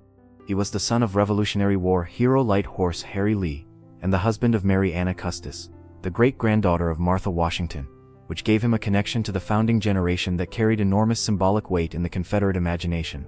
He had graduated second in his class at West Point, had served with distinction as an engineer officer in the Mexican-American War, and had been superintendent of West Point. Winfield Scott had called him the finest soldier he had ever seen, and had offered him command of the Union armies before his resignation. All of this was known and celebrated. What was not yet known, in the early summer of 1862, was that Lee possessed strategic and tactical gifts of the first rank that would make him the most dangerous adversary the Union would face in any theater of the war. Lee's first act upon assuming command was to order his army to dig, constructing a more elaborate defensive line around Richmond that freed him to plan offensive operations without fear of the capital falling while he maneuvered. The Confederate soldiers grumbled at the digging, and some of them contemptuously called their new commander King of Spades, a nickname that reflected their cultural distaste for work they considered beneath the dignity of fighting men. Lee ignored the complaints and the nickname, and continued his preparations. He sent his most dynamic cavalry commander, James Ewell Brown Stuart, known universally as Jeb Stuart, on a reconnaissance ride around the entire Union Army that took 4 days, covered over 150 miles, captured prisoners, destroyed supplies, and returned to Richmond with the information Lee needed. McClellan's right flank north of the Chickahominy River was exposed, and vulnerable to a turning movement. Lee also summoned Stonewall Jackson and his army from the Shenandoah Valley, where Jackson had been conducting one of the most brilliant small unit campaigns in the history of American warfare. In the spring of 1862, Jackson had marched his small army up and down the Shenandoah Valley with such speed and aggression, striking Union forces at Front Royal, First Winchester, Cross Keys, and Port Republic, that he had pinned down over 60,000 Union troops who might otherwise have reinforced McClellan, kept Washington in a state of alarm about the security of the capital, and inflicted disproportionate damage on every Union force sent to catch or contain him. His men, who marched so far and so fast that they were nicknamed Jackson's Foot Cavalry, covered distances that seemed physically impossible, and appeared where they were least expected with a regularity that made Jackson seem almost supernatural to both his admirers and his enemies. He was a deeply strange man in many respects, intensely religious, full of private eccentricities, professorial in his manner, but volcanic in his aggression, and he would prove to be Lee's most indispensable lieutenant in the campaigns ahead. The 7 days battles, fought from the 25th of June to the 1st of July, 1862, represented Lee's first great offensive effort, and revealed both the extraordinary promise and the significant limitations of Confederate arms in the early period of the war. Lee's plan was to use Jackson's arriving forces to strike McClellan's exposed right flank north of the Chickahominy at Mechanicsville, while Confederate forces under A.P. Hill, James Longstreet, and D.H. Hill crossed the river to join the attack and drive McClellan's army away from its supply base on the York River. The plan was too ambitious for the staff organization and communication systems available to execute it. Jackson, inexplicably and uncharacteristically, arrived late at virtually every engagement during the 7 days, his famous energy and aggression seemingly paralyzed by the unfamiliar terrain, and perhaps by the physical and mental exhaustion accumulated during the Shenandoah Valley campaign. The Confederate attacks at Mechanicsville, on the 26th of June, and at Gaines' Mill, on the 27th, were characterized by the costly frontal assaults against prepared Union positions that would become a recurring and expensive feature of Confederate tactical practice throughout the war. McClellan, meanwhile, responded to Lee's offensive with a decision that was militarily defensible but psychologically revealing. Rather than counterattacking against the Confederate forces south of the Chickahominy, which he heavily outnumbered and which Lee had left thinly defended while concentrating north of the river, McClellan chose to abandon his supply base on the York River and conduct a change of base to the James River, retreating southward across the peninsula to a new supply base at Harrison's Landing under the protection of Union gunboats. He called it a change of base rather than a retreat, and there is a military argument that the decision was tactically sound. But McClellan's communications to Washington during the 7 days revealed a man in psychological crisis, a commander who had lost his nerve at the moment of maximum pressure. In a telegram to Secretary of War, Edwin Stanton on the evening of the 27th of June, McClellan wrote that if the result of the action is a disaster, the responsibility cannot be thrown on my shoulders, declaring that he had not been sufficiently supported and explicitly threatening that he would not be responsible for the result. He then, apparently, thought better of including the most accusatory passages, and sent the telegram anyway, not knowing that the military telegraph supervisor in Washington, shocked by the language, deleted the most inflammatory sentences before showing it to Stanton. The fighting during McClellan's retreat to the James River was continuous and brutal. At Savage's Station, at White Oak Swamp, at Glendale, Lee attempted repeatedly to cut off and destroy portions of the retreating Union Army, but poor coordination, exhausted troops, and Jackson's continued inexplicable slowness prevented the decisive blow that Lee sought. The final battle of the 7 days, at Malvern Hill on the 1st of July, was a catastrophic Confederate failure in which Lee ordered frontal assaults against a strong Union position on a commanding hill, supported by massed Union artillery that devastated the attacking Confederate infantry. The Confederate attacks at Malvern Hill, made against the advice of several of Lee's subordinates who recognized the strength of the Union position, cost approximately 5,000 Confederate casualties for no tactical gain. Daniel Harvey Hill, watching the slaughter, wrote afterward that it was not war, it was murder. Despite the costly failure at Malvern Hill, the strategic result of the 7 days' battles was a Confederate strategic success of the first order. The Army of the Potomac had been driven from the gates of Richmond, the threat to the Confederate capital had been removed, and the initiative in the Eastern Theater had passed to Lee. McClellan's army sat at Harrison's Landing on the James River, its morale battered, its commander demanding reinforcements and refusing to advance. Lincoln came to visit the army in person, and left with the clear impression that McClellan had no intention of resuming offensive operations. The Peninsula Campaign, which had promised so much, and come so close to ending the war in the East in the spring of 1862, had ended in strategic failure, though the Army of the Potomac remained a powerful fighting force that had inflicted enormous casualties on the Confederates during its retreat. The 7 days had cost the Confederacy approximately 20,000 casualties, a proportion of its forces that it could far less afford than the Union could afford its own losses. Lee had achieved his strategic objective, but at a price that the South's smaller manpower base could not sustain indefinitely. The battle had also revealed a pattern that would repeat itself throughout Lee's command. His army's tactical execution rarely matched the ambition of his operational designs, staff coordination was often poor, and the subordinate commanders on whom he depended for the execution of complex multi-column movements frequently failed to perform as required. These were problems that better training, better staff organization, and better communication systems might have partially remedied. They were problems that the Confederacy never fully solved, and they would contribute to some of the greatest disasters of the war in the years ahead. What the 7 days established beyond doubt was that Lee was a commander of rare and dangerous quality, willing to take risks that more conventional generals would have considered reckless, capable of seizing the initiative from a numerically superior enemy, and imposing his will on the campaign through the sheer audacity of his operational designs. The Army of Northern Virginia, bloodied and exhausted but victorious, had found its general, and the Army of the Potomac, powerful and well-supplied, but led by a commander who could not match Lee's aggressive boldness, faced a long and bitter education in what it meant to fight a soldier of Robert E. Lee's quality. The summer of 1862 was the Confederacy's best opportunity to win the Civil War, and it came closer to seizing that opportunity than the subsequent mythology of inevitable Union victory tends to acknowledge. In the weeks following the 7 days' battles, the strategic situation appeared, from the perspective of Richmond and London and Paris, genuinely promising for Confederate independence. The Army of the Potomac was bottled up at Harrison's Landing on the James River, its commander demanding reinforcements and refusing to advance.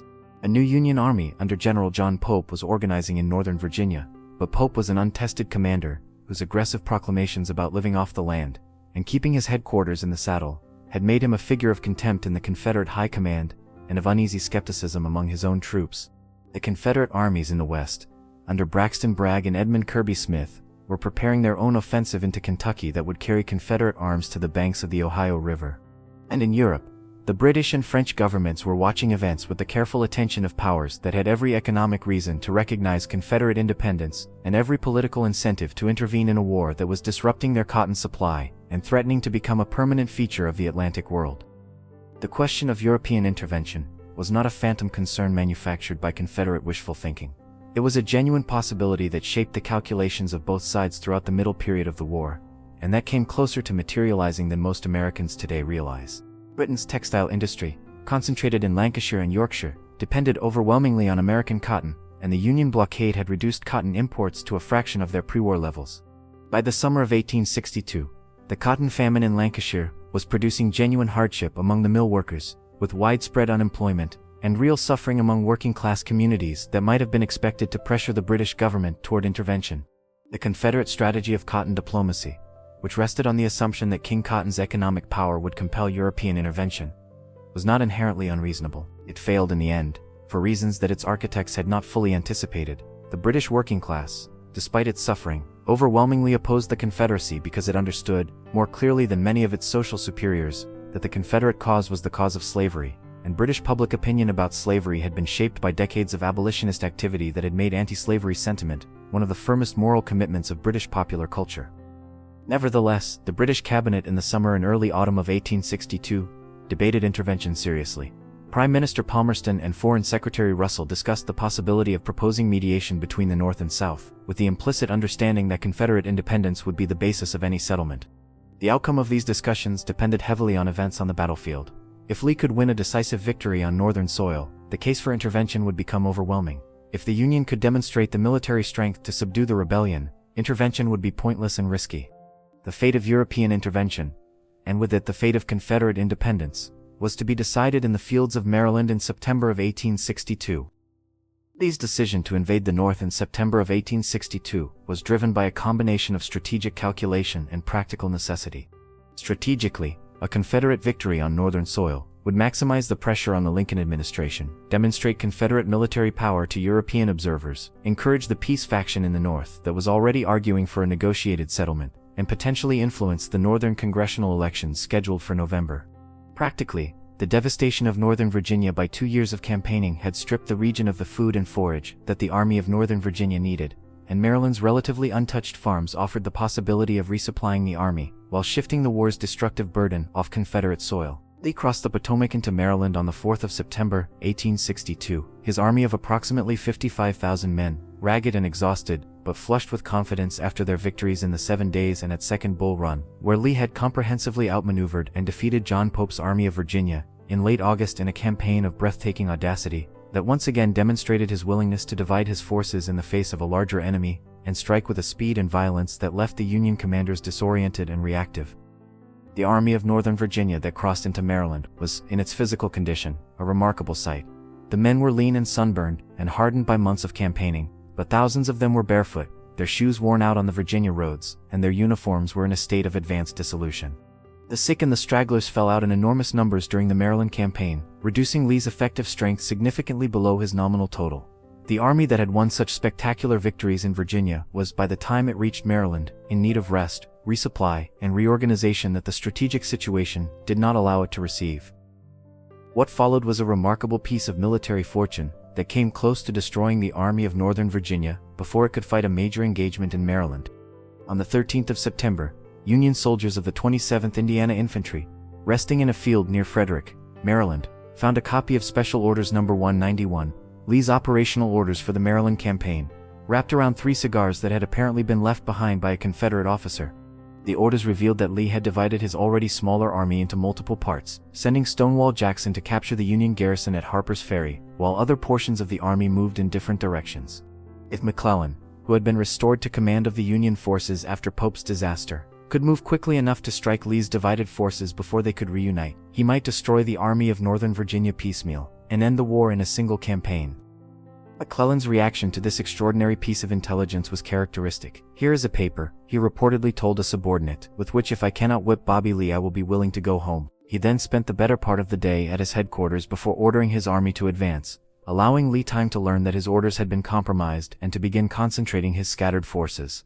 Even so, the Battle of South Mountain, on the 14th of September, in which Union forces pushed through the mountain passes that Lee's rear guards were defending, demonstrated that the Confederate Army was dangerously exposed, and Lee briefly considered retreating back to Virginia before deciding to stand and fight along Antietam Creek near the town of Sharpsburg, Maryland. The Battle of Antietam, fought on the 17th of September, 1862, was the bloodiest single day in American military history. It remains so.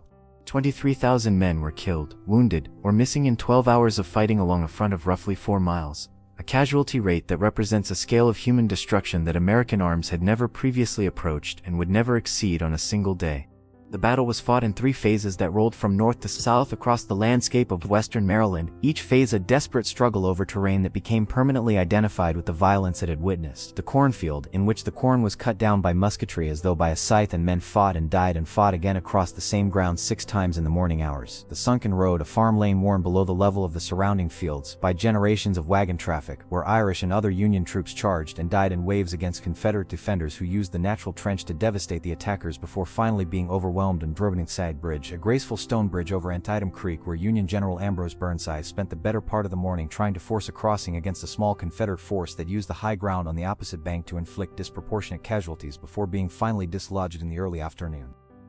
The battle came closest to a decisive Union victory in the afternoon, when Burnside's forces, having finally crossed the creek, drove the Confederate right flank back toward Sharpsburg, and seemed on the verge of cutting off Lee's retreat to the Potomac.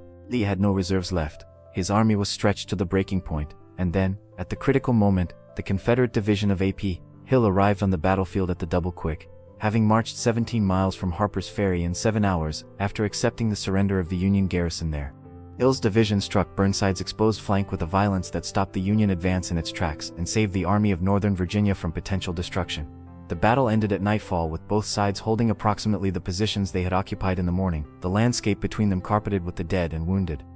Lee held his position the following day in a display of defiance that reflected either extraordinary nerve or extraordinary stubbornness, or both, and then retreated across the Potomac into Virginia on the night of the 18th.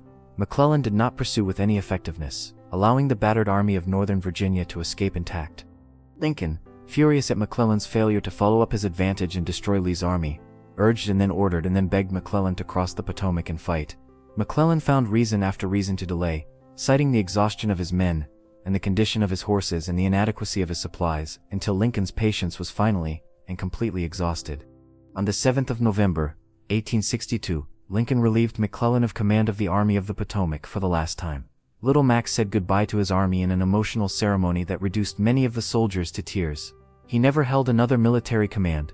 He would resurface as the Democratic presidential candidate in 1864, running on a platform that many interpreted as offering peace through negotiated settlement with the Confederacy, and he would be crushed by Lincoln in one of the most consequential elections in American history.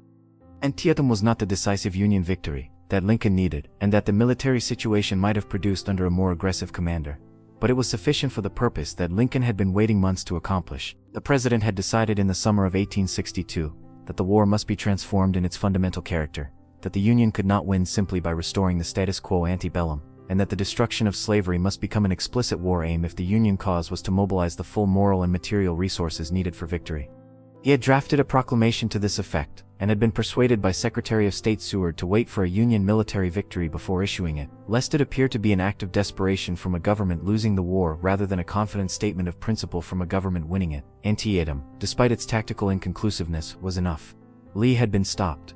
The Confederate invasion of the North had been turned back. The moment Lincoln had been waiting for had arrived.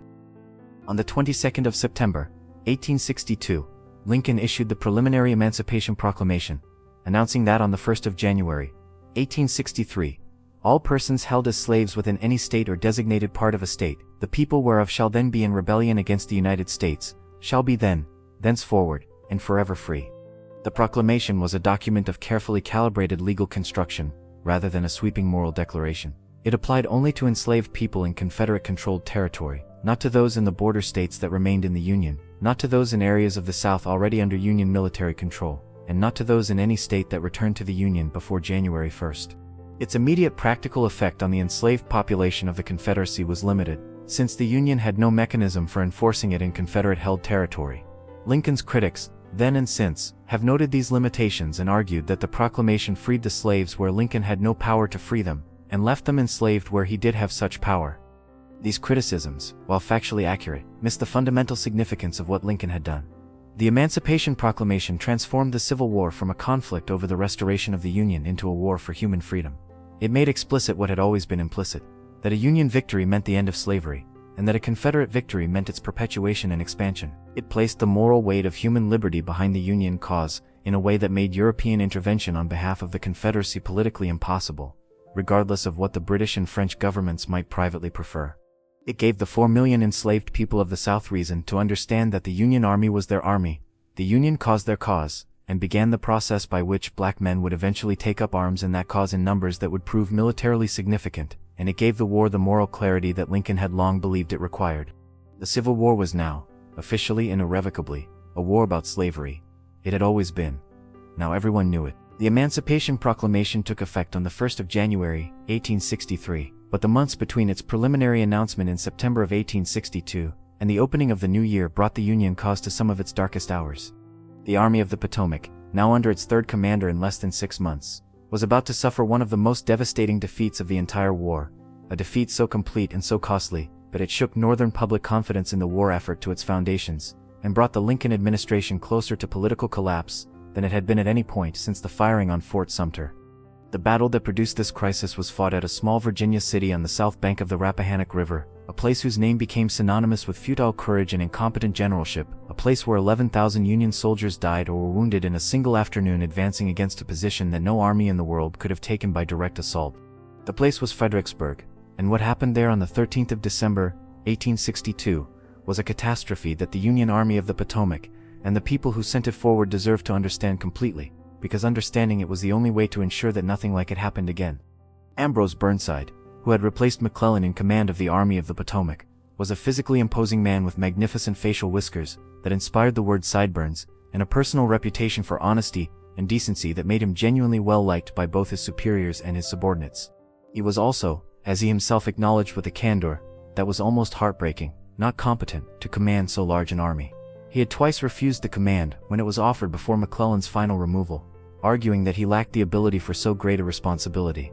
On both occasions he was right, and the tragedy of Fredericksburg was in large part the tragedy of a decent man placed in a position that exceeded his abilities and who sensed this himself, but lacked the moral courage to refuse a third time when his country needed him to say yes. Burnside's plan for the campaign was straightforward in conception and disastrous in execution. He would move the Army of the Potomac rapidly to Fredericksburg, cross the Rappahannock River before Lee could concentrate his forces to oppose the crossing, and advance south toward Richmond along the line of the Richmond, Fredericksburg and Potomac Railroad. The plan depended on speed, and speed depended on pontoon bridges being available when Burnside's army arrived at the river. Through a combination of bureaucratic confusion and logistical failure, the pontoons did not arrive for nearly 3 weeks. When they finally came, Lee had had ample time to position the Army of Northern Virginia on the heights behind Fredericksburg in one of the strongest defensive positions it would ever occupy. Longstreet's corps was dug in along Marye's Heights, a ridge behind the town, where a stone wall at the base of the slope provided his infantry with a perfect defensive position. Jackson's corps was positioned on lower but still commanding ground south of the town at Prospect Hill. Lee surveyed his position with satisfaction and told Longstreet that if the enemy is there in force, we will kill them all. It was not an idle boast. Burnside had approximately 120,000 men. Lee had approximately 78,000. The Army of the Potomac was larger, better supplied, and fighting, technically, on the offensive. None of these advantages would matter at Fredericksburg because Burnside's plan for the battle required his men to advance across open ground toward an entrenched enemy, holding a commanding position, which is precisely the tactical situation in which the rifled musket and the earthwork combine to make the attacking force's numerical superiority irrelevant.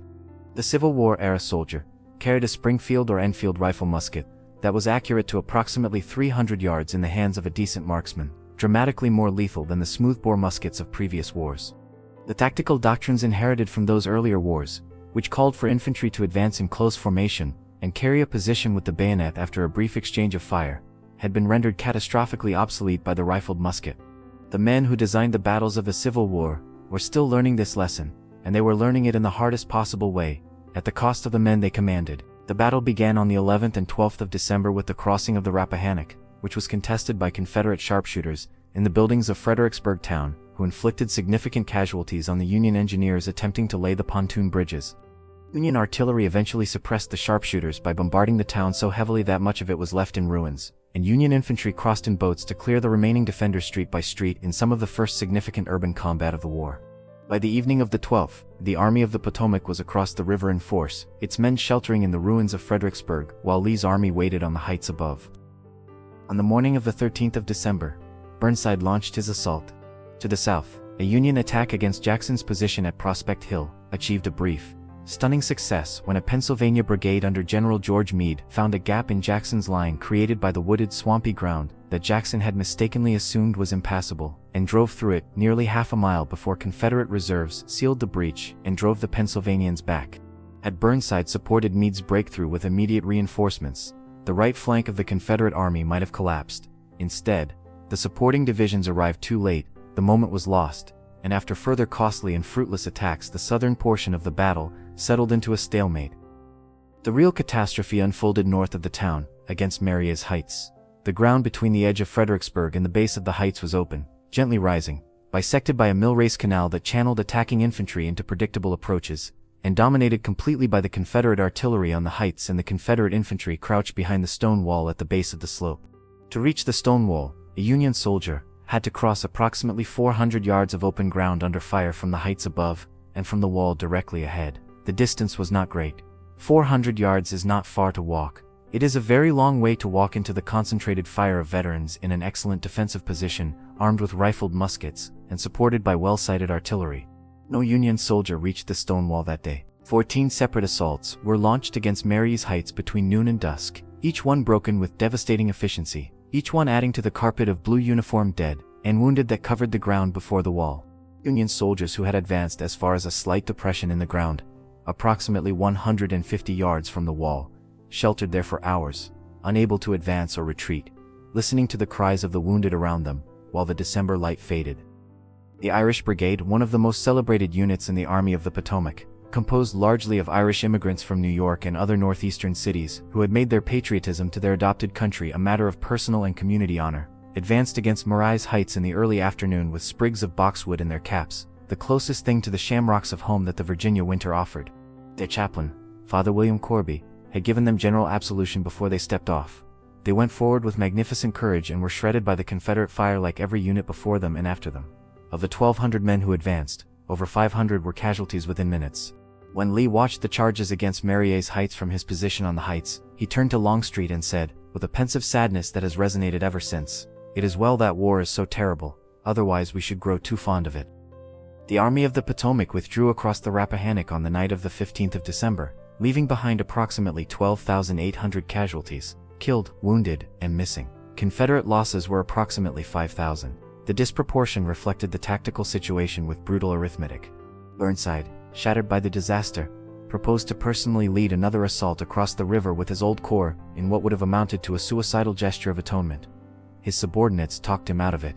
In January, he attempted another movement, which dissolved in the Virginia winter mud, and became known in the Army's sardonic vocabulary as the Mud March, a final humiliation that completed the destruction of his authority and led Lincoln to relieve him of command in late January of 1863. The mood in the North in the weeks after Fredericksburg was as dark as it had been at any point since the outbreak of the war. The Republican Party had suffered significant losses in the November congressional elections, reflecting public disillusionment with the conduct of the war. There were serious discussions in the Senate Republican caucus about demanding the resignation of Secretary of State Seward, whom some senators blamed for excessive influence over Lincoln's cabinet. Desertions from the Army of the Potomac ran into the thousands through that winter, as men who had survived Fredericksburg weighed the odds of surviving the next battle and decided to take their chances as civilians. Morale in the Army reached its lowest point of the entire war. One general reported that the most common question asked around the campfires that winter was not how the next battle might be won, but whether the Republic itself was worth the saving. Lincoln replaced Burnside with Joseph Hooker, a fighting general known as Fighting Joe, whose personal reputation for aggressiveness and whose record of effective division and corps command gave the administration reason to hope he could restore the Army's fighting spirit and then use it more skillfully than his predecessors had done. Hooker was a vain and boastful man who made enemies easily, and whose personal habits, he was known for heavy drinking and for maintaining a disorderly headquarters, alarmed some of his colleagues.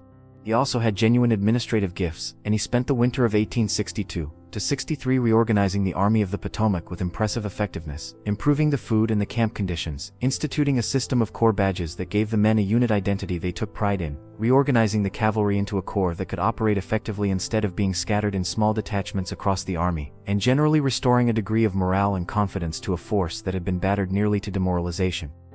By the late spring of 1863, Hooker commanded an army of over 130,000 men that was, in his own judgment, the finest army on the planet. His plan for the spring campaign was, in its conception, the most sophisticated operational design yet attempted by a Union commander in the East. He would leave a substantial force under General John Sedgwick at Fredericksburg to fix Lee's attention, march the bulk of his army rapidly upstream, cross the Rappahannock and Rapidan rivers, and come in on Lee's left and rear, forcing the Army of Northern Virginia to abandon its strong position at Fredericksburg and fight on ground of Hooker's choosing.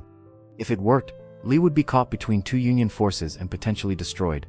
It was a plan that, in its understanding of operational maneuver, represented a genuine advance in Union strategic thinking. The opening movements went brilliantly.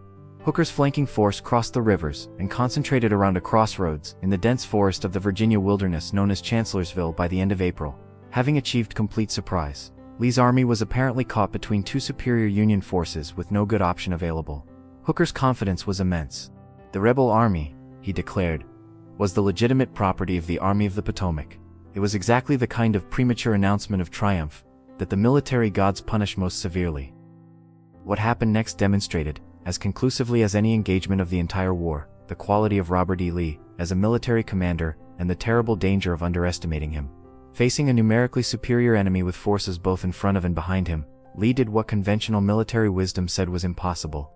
He divided his already outnumbered army not once but twice, sending Jackson on a flanking march of nearly 15 miles around the Union right flank, while leaving Jubal early with a small force to hold Sedgwick at Fredericksburg, and keeping only a modest force to pin Hooker's attention at Chancellorsville. The flanking march took all day on the 2nd of May, and at various points during the day was observed by Union officers who reported it to Hooker. Hooker concluded that Lee was retreating and did nothing. At 5:15 in the evening of the 2nd of May, Jackson's 26,000 men burst out of the wilderness onto the exposed right flank of the Union 11th Corps, which had been placed at the extreme right of Hooker's line with its flank hanging in the air, its men in many cases sitting around their campfires preparing the evening meal, with no expectation of attack from the direction from which it came. The assault was one of the most spectacular flank attacks in American military history, sweeping the 11th Corps from its position in a matter of minutes, and rolling up the Union right flank with a violence that sent men fleeing toward Chancellorsville in panic. The attack finally stopped only because darkness fell, and the dense forest made continuation impossible, the Confederate units themselves becoming confused and disorganized in the dim light under the trees. The victory at Chancellorsville came at a price that the Confederacy could not afford. Riding out on the night of the 2nd of May to reconnoiter the ground for a continuation of the attack, Stonewall Jackson was accidentally shot by his own men, who mistook his party for Union cavalry in the darkness. He was struck by 3 bullets, losing his left arm to amputation, and 8 days later he died of pneumonia, his constitution weakened beyond recovery by his wounds. Lee received the news with a grief that he barely attempted to conceal. He told his staff that he had lost his right arm, and that he did not know how he was to replace him. He never did. Chancellorsville was the masterpiece of the Lee-Jackson partnership, a victory achieved against overwhelming odds by the combination of Lee's strategic audacity and Jackson's ferocious execution. With Jackson gone, Lee would never again have a lieutenant capable of implementing his most ambitious designs with the same devastating effectiveness.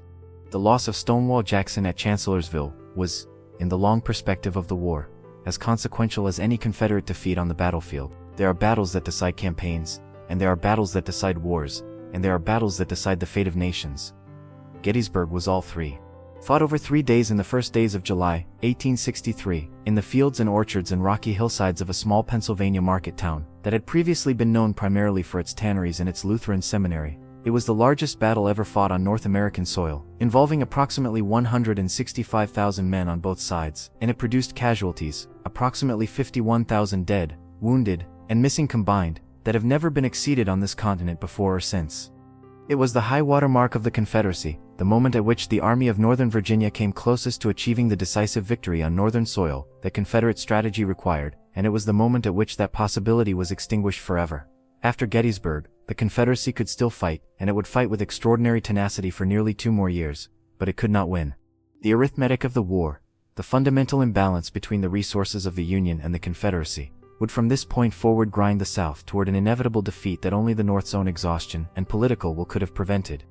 Lee's decision to invade the North a second time, in the summer of 1863, was driven by the same combination of strategic calculation and practical necessity that had motivated the Maryland campaign of the previous year. The Confederate position in the summer of 1863 was, in the West, deteriorating toward crisis. Ulysses Grant's Army of the Tennessee had been besieging the Confederate fortress city of Vicksburg on the Mississippi River since May, and the garrison was slowly starving. The fall of Vicksburg, which would give the Union complete control of the Mississippi and cut the Confederacy in half, seemed only a matter of time unless a Confederate force could be sent to relieve it. President Davis urged Lee to detach forces from the Army of Northern Virginia for exactly this purpose. Lee refused, arguing that the Army of Northern Virginia was not large enough to both defend Virginia and spare significant forces for the West, and proposing instead that a second invasion of the North would relieve pressure on the Western theater by forcing the Union to divert troops to meet the threat. The logic was not entirely wrong. A Confederate army threatening Philadelphia, Baltimore, or Washington would certainly create political and military pressure in the North that would complicate Grant's operations in the West. But Lee's preference for a second invasion also reflected something deeper than strategic calculation. He understood that the Confederacy could not win a war of attrition. It did not have the manpower or the industrial capacity to outlast the Union in a prolonged defensive struggle. The South's only path to independence ran through a decisive military victory that shook the North's will to continue the war, compelled Lincoln to negotiate, and brought the European recognition that would transform the conflict. And that victory had to be won somewhere that its impact would be undeniable. Virginia was too familiar. Pennsylvania was not. The Army of Northern Virginia crossed the Potomac in June of 1863 with approximately 75,000 men, reorganized into 3 corps after Jackson's death. The 1st Corps, the most reliable and experienced of Lee's formations, was commanded by James Longstreet, a slow-moving, methodical, and deeply capable officer who was Lee's most consistently effective corps commander. and who would develop serious reservations about the campaign that Lee was about to conduct. The Second Corps, Jackson's old corps, was now commanded by Richard Ewell, a capable officer who had served brilliantly under Jackson but who, in the absence of Jackson's precise and demanding orders, tended toward hesitation at critical moments. The Third Corps, newly organized, was commanded by A.P. Hill, an aggressive fighter who was prone to illness at the worst possible times. The loss of Jackson had not merely cost Lee a corps commander. It had fundamentally altered the character of the Army's senior leadership in ways that would prove consequential at Gettysburg. The Army of the Potomac was now commanded by General George Gordon Meade, a professional and capable, if uninspiring officer, who had been appointed to the command only 3 days before the battle began, replacing Joseph Hooker, who had quarreled irreconcilably with the administration and the Army's command structure. Meade was a difficult man, sharp-tongued and irascible, known in the Army as the old snapping turtle for the ferocity of his temper when crossed, but he was also a thorough professional who understood the responsibilities of his position and who would prove, in the crisis about to descend on him, steadier and more reliable than the situation had any right to expect from a commander thrust into supreme command at 48 hours' notice. The battle began accidentally, as the greatest battles so often do. On the morning of the 1st of July, 1863, Confederate infantry of A.P. Hill's corps, advancing toward Gettysburg along the Chambersburg Pike in search of shoes that a quartermaster had reportedly identified as available in the town, ran into Union cavalry under General John Buford west of Gettysburg. Buford recognized immediately the strategic importance of the high ground south of the town, Cemetery Hill, Cemetery Ridge, Culp's Hill, and the rocky eminences at the southern end of the ridge that would become famous as Little Round Top and Big Round Top, and ordered his dismounted cavalry to hold the Confederate infantry long enough for Union infantry to arrive and occupy those heights. His troopers, armed with breech-loading carbines that gave them a significant rate of fire advantage over the Confederate infantry, fought a delaying action of remarkable effectiveness through the morning hours. Union infantry began arriving through the morning, and what had begun as a cavalry skirmish escalated through the morning hours into a full corps action. The fighting west and north of Gettysburg on the first day was vicious and confused, as Confederate forces arrived from multiple directions and pushed the Union defenders back through the streets of the town in the early afternoon, in what was beginning to look like a repetition of the Confederate tactical successes at Chancellorsville. 2 Union corps, the 1st and the 11th, were badly mauled in the first day's fighting, suffering heavy casualties and losing prisoners in large numbers as the Confederate forces converged on the town from the west and north simultaneously. The battered Union survivors streamed back through Gettysburg toward the high ground to the south, the ground that Buford had identified and fought to give the Army time to occupy. At this moment, one of the most debated episodes of the entire battle occurred. Richard Ewell, commanding the Confederate Second Corps, whose troops had driven the Union 11th Corps through the streets of Gettysburg, received a message from Lee suggesting that he take Cemetery Hill if practicable. Cemetery Hill, the northern anchor of the high ground south of town, was being occupied by retreating and disorganized Union troops who had not yet had time to prepare serious defenses. Confederate infantry, pressing forward immediately, might well have taken it before the Union could organize a coherent defense. Ewell looked at the hill, assessed the condition of his own troops, noted the absence of the Third Corps artillery that would be needed to support an attack, received reports of Union forces approaching on his flank, and decided that the attack was not practicable. He did not order the assault. Whether the decision was correct, or a catastrophic missed opportunity, is one of the most intensely argued questions in all of Civil War historiography. The Confederate lost cause mythology, which sought after the war to explain the South's defeat, without acknowledging the fundamental advantages the Union possessed, made Ewell's failure to attack Cemetery Hill on the evening of the 1st of July one of its central exhibits, arguing that Stonewall Jackson would have taken the hill, and that its capture would have won the battle. This is probably wrong in its specifics but contains a grain of truth about the character of Confederate generalship after Jackson's death. What is certain is that the Union used the night to pour reinforcements onto the high ground south of Gettysburg, constructing a defensive line of formidable strength along Cemetery Ridge that ran from Cemetery Hill in the north to the Round Tops in the south, a fishhook-shaped position of approximately 3 miles that the entire Army of the Potomac could concentrate to defend. The second day of the battle, the 2nd of July, saw the largest fighting of the 3-day engagement, as Lee attempted to assault both flanks of the Union position simultaneously, while Ewell demonstrated against the Union right at Culp's Hill and Cemetery Hill to prevent Meade from shifting forces to meet the main Confederate attacks. On the Union left, the fighting centered on a peach orchard, a wheat field, and a jumble of enormous boulders known as Devil's Den, as Longstreet's corps, attacking hours later than Lee had intended due to arguments over the proper axis of advance, drove into the Union left flank and came very close to breaking it.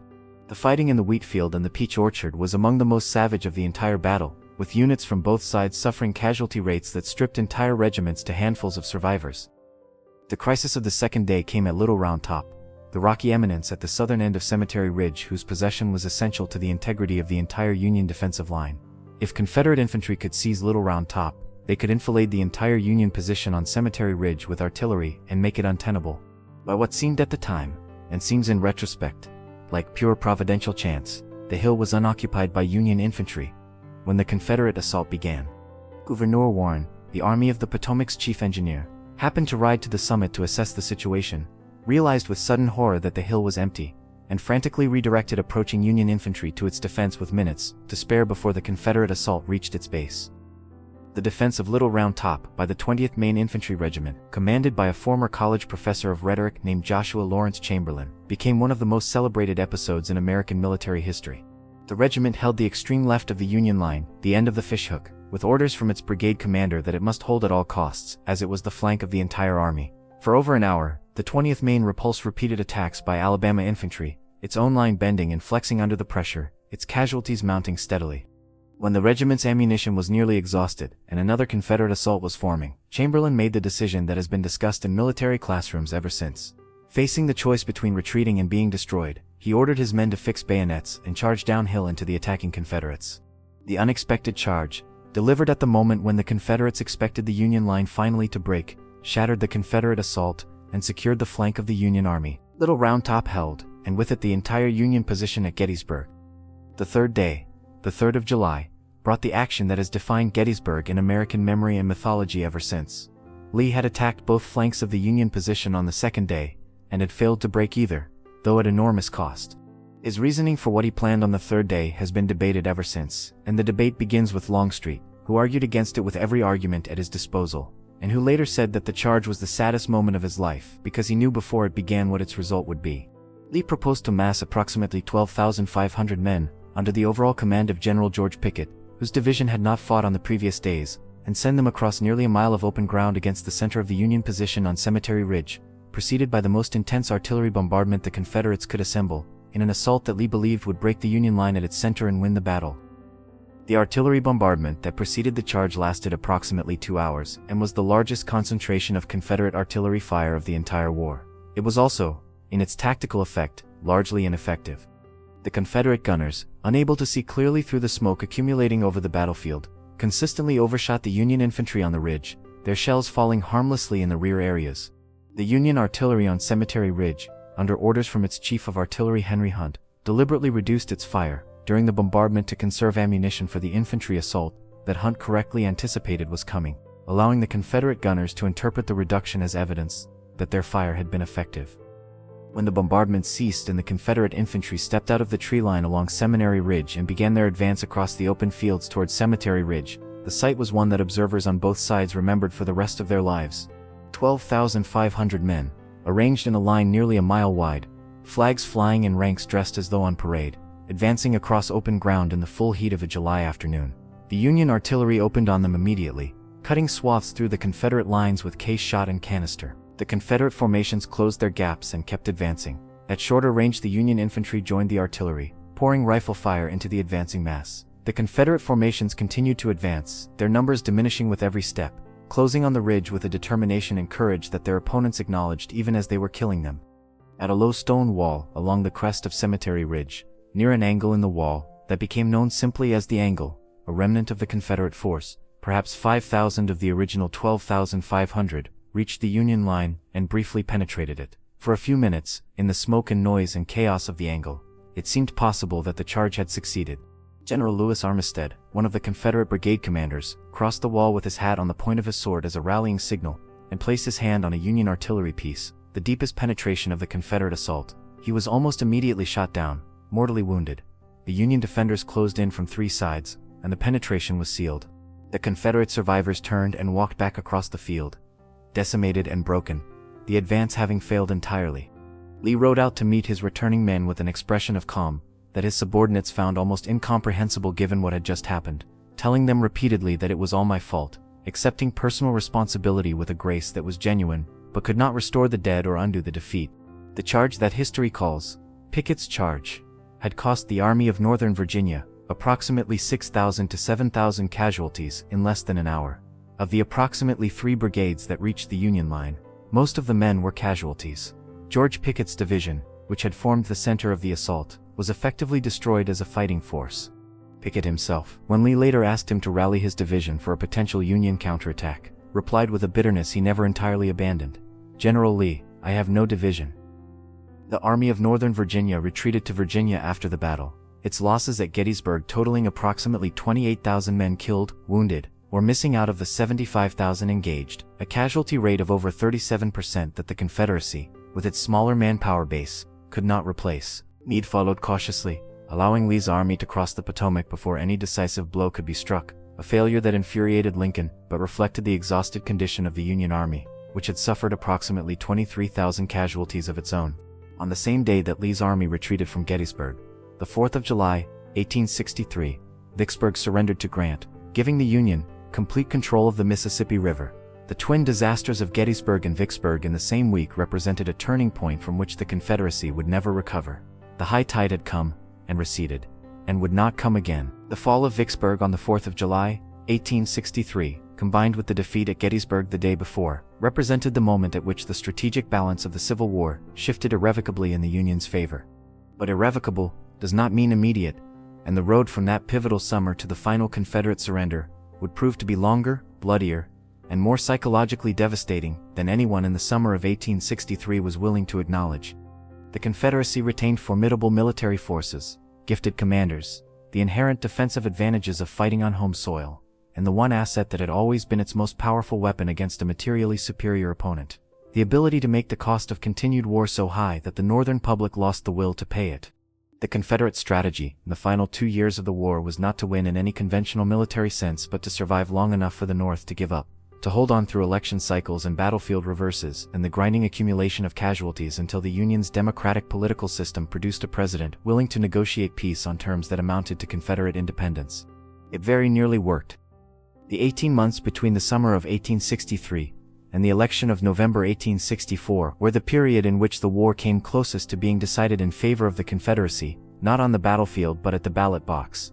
The Lincoln administration faced mounting political pressure from multiple directions simultaneously.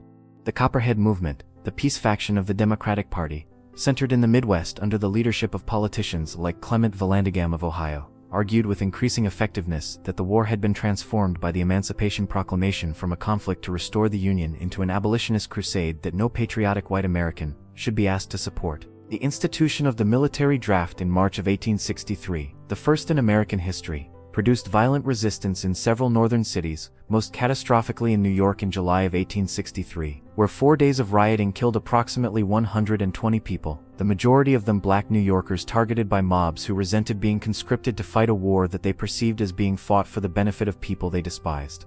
The draft riots were suppressed by Union troops diverted from the Army, some of them still in their Gettysburg campaign uniforms, and they revealed with brutal clarity the racial divisions within the Northern home front that complicated and constrained the Union war effort throughout its final years. The military situation in the Eastern Theater through the second half of 1863 was one of exhausted stalemate. Both the Army of the Potomac, now back under Meade's command after Gettysburg, and the Army of Northern Virginia were too depleted by their summer campaigns to mount major offensive operations. There were skirmishes and minor engagements along the Rapidan and Rappahannock rivers, including an ambitious but ultimately unsuccessful Confederate attempt to flank Meade's army at Bristow Station in October, where A.P. Hill's corps was badly handled by the Union rear guard, and a Union attempt to cross the Rapidan at Mine Run in November that Meade prudently canceled when he realized that the Confederate position was too strong to assault with reasonable hope of success. The Eastern Theater settled into a winter of watchful waiting, each side conscious that the spring would bring a renewal of the fighting that the previous year's campaigns had left unresolved. The Western Theater, by contrast, saw one of the most dramatic reversals of the war in the autumn of 1863. The Army of the Cumberland under General William Rosecrans had maneuvered the Confederate Army of Tennessee under Braxton Bragg out of Chattanooga, the vital railroad junction in southeastern Tennessee, without a major battle in late August, an operational achievement of considerable skill. But on the 19th and 20th of September, Bragg's army, heavily reinforced by Longstreet's First Corps, transferred from Virginia by rail in a logistical feat of remarkable complexity, attacked Rosecrans's army at Chickamauga Creek in Georgia in the largest battle of the Western Theater. The battle was a Confederate tactical victory of the most dramatic kind. On the second day, a gap opened in the Union line due to a misunderstood order, and Longstreet's corps drove through it with shattering force, routing nearly half the Union Army, and sending Rosecrans and most of his headquarters staff fleeing toward Chattanooga in what appeared to be the beginning of a complete Union collapse. The Army was saved by a single man standing in the right place at the right moment. General George Henry Thomas, the Virginia-born Union officer whose sisters had turned his portrait to the wall when he refused to go south, gathered the fragments of the broken Union right and organized a defensive position on Snodgrass Hill that held through the afternoon against repeated Confederate assaults, allowing the routed Union forces time to retreat to Chattanooga in reasonable order. Thomas earned at Chickamauga the title by which he is remembered in history, the Rock of Chickamauga.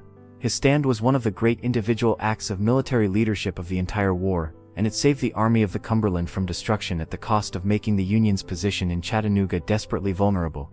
The Confederate Army besieged Chattanooga through October, occupying the surrounding heights and cutting the Union supply lines until the Army of the Cumberland was reduced to near starvation, its horses dying in the streets and its men on half rations. Grant, now commanding all Union forces west of the Appalachians after his Vicksburg triumph, arrived in Chattanooga in late October and immediately set about solving the supply crisis, opening a new supply route that the Army called the Cracker Line in a rapid operation that restored full rations within weeks. He then proceeded, in late November, to break the Confederate siege in a 3-day battle that produced one of the most spontaneous and dramatic moments of the entire war. The Battle of Chattanooga, fought on the 23rd through the 25th of November, 1863, culminated on the afternoon of the 25th in the assault on Missionary Ridge, the long escarpment along which Bragg had positioned his main line. Grant's plan called for Sherman's forces to attack the Confederate right on the northern end of the ridge, while Hooker's forces attacked on the south. The attack in the center, by the Army of the Cumberland, was intended only to take the Confederate rifle pits at the base of the ridge and relieve pressure on Sherman. What actually happened was entirely unplanned and has no real parallel in the history of American warfare. The Army of the Cumberland, humiliated by Chickamauga and burning with a desire to redeem itself, swept the Confederate rifle pits at the base of the ridge in minutes and then, without orders, without authorization, propelled by a momentum of collective fury and pride that no officer initiated or could have stopped, began climbing the ridge itself. Grant, watching from his headquarters position, turned to General Thomas and asked sharply who had ordered those men up the ridge. Thomas replied that he did not know, and that he certainly had not. Grant muttered that someone would answer for it if it turned out badly. It did not turn out badly. The Confederate defenders on the crest of Missionary Ridge, seeing the blue masses climbing toward them from below, broke and ran in a panic that spread along the entire line with stunning speed. Bragg's army fled the ridge in disorder, abandoning artillery and supplies in its haste, and the Army of the Cumberland reached the crest to find the Confederate position empty, the rebel soldiers streaming away into the Georgia dusk. It was one of the most complete and unexpected victories of the entire war, achieved by soldiers who had decided for themselves that they were going to climb that hill regardless of what their generals had ordered. The victories at Chattanooga, coming less than 6 months after Gettysburg and Vicksburg, established beyond serious dispute that the general who had been responsible for all of them was the man the Union needed in overall command of its armies. On the 9th of March, 1864, Abraham Lincoln promoted Ulysses S. Grant to the rank of lieutenant general, a rank that no American officer had held since George Washington, and appointed him general-in-chief of all Union armies. Grant's plan for the final destruction of the Confederacy was breathtaking in its strategic scope and utterly without precedent in American military thinking. He would use all of the Union's armies simultaneously, so that the Confederacy could not use its interior lines to shift forces from one theater to another as it had done previously. Every Union army would advance at the same time, applying pressure simultaneously across the entire front. Lee could not reinforce Bragg in Georgia if Grant was hammering him in Virginia. Johnston could not send troops east if Sherman was threatening Atlanta. The strategy was one of coordinated, relentless, simultaneous pressure that would exploit the Union's fundamental numerical and material superiority to the maximum.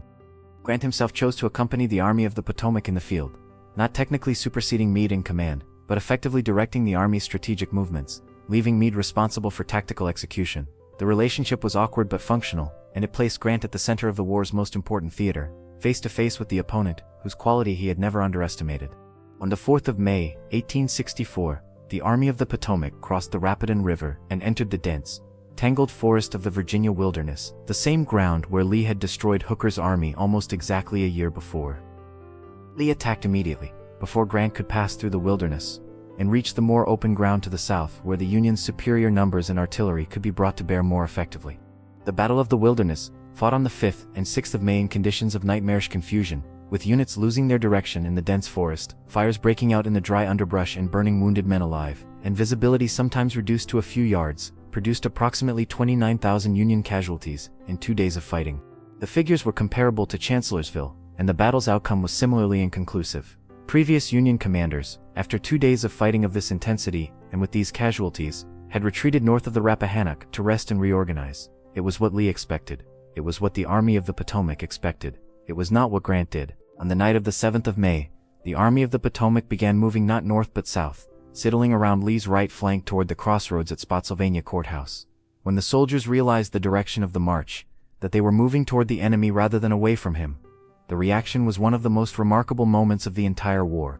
Men who had been exhausted and bloodied by 2 days of fighting in the wilderness began to cheer, the cheering spreading through the columns in the darkness as unit after unit grasped what the southward movement meant. This general was not going to retreat. This general was going to keep fighting. After 3 years of Bull Run and Peninsula and Fredericksburg and Chancellorsville, they had a general who intended to win. Lee, anticipating the movement, raced his army to Spotsylvania by a parallel road, arriving just in time to begin constructing defensive works before the Union advance guard appeared. The race to Spotsylvania was itself a demonstration of Lee's tactical genius, and the fighting at Spotsylvania through the 12th of May produced some of the most savage close-quarters combat of the entire war. At a salient in the Confederate line, known as the Mule Shoe, Union forces under General Winfield Scott Hancock broke through the Confederate works in the early morning of the 12th and captured nearly an entire Confederate division, including 2 generals, in fighting of extraordinary violence and intimacy. The Confederate counterattack that sealed the breach produced over 20 hours of continuous hand-to-hand combat at a section of the line that became known as the Bloody Angle, where men fought with bayonets and clubbed muskets across a parapet of log and earth while artillery fired at point-blank range, and the rain turned the ground into a red slurry of blood and mud. It was, by almost any measure, the most intense sustained combat of the entire Civil War, an experience so extreme that survivors struggled for the rest of their lives to find language adequate to describe it. Grant continued his southward movement after Spotsylvania, trying repeatedly to slide around Lee's right flank and force him to fight in the open.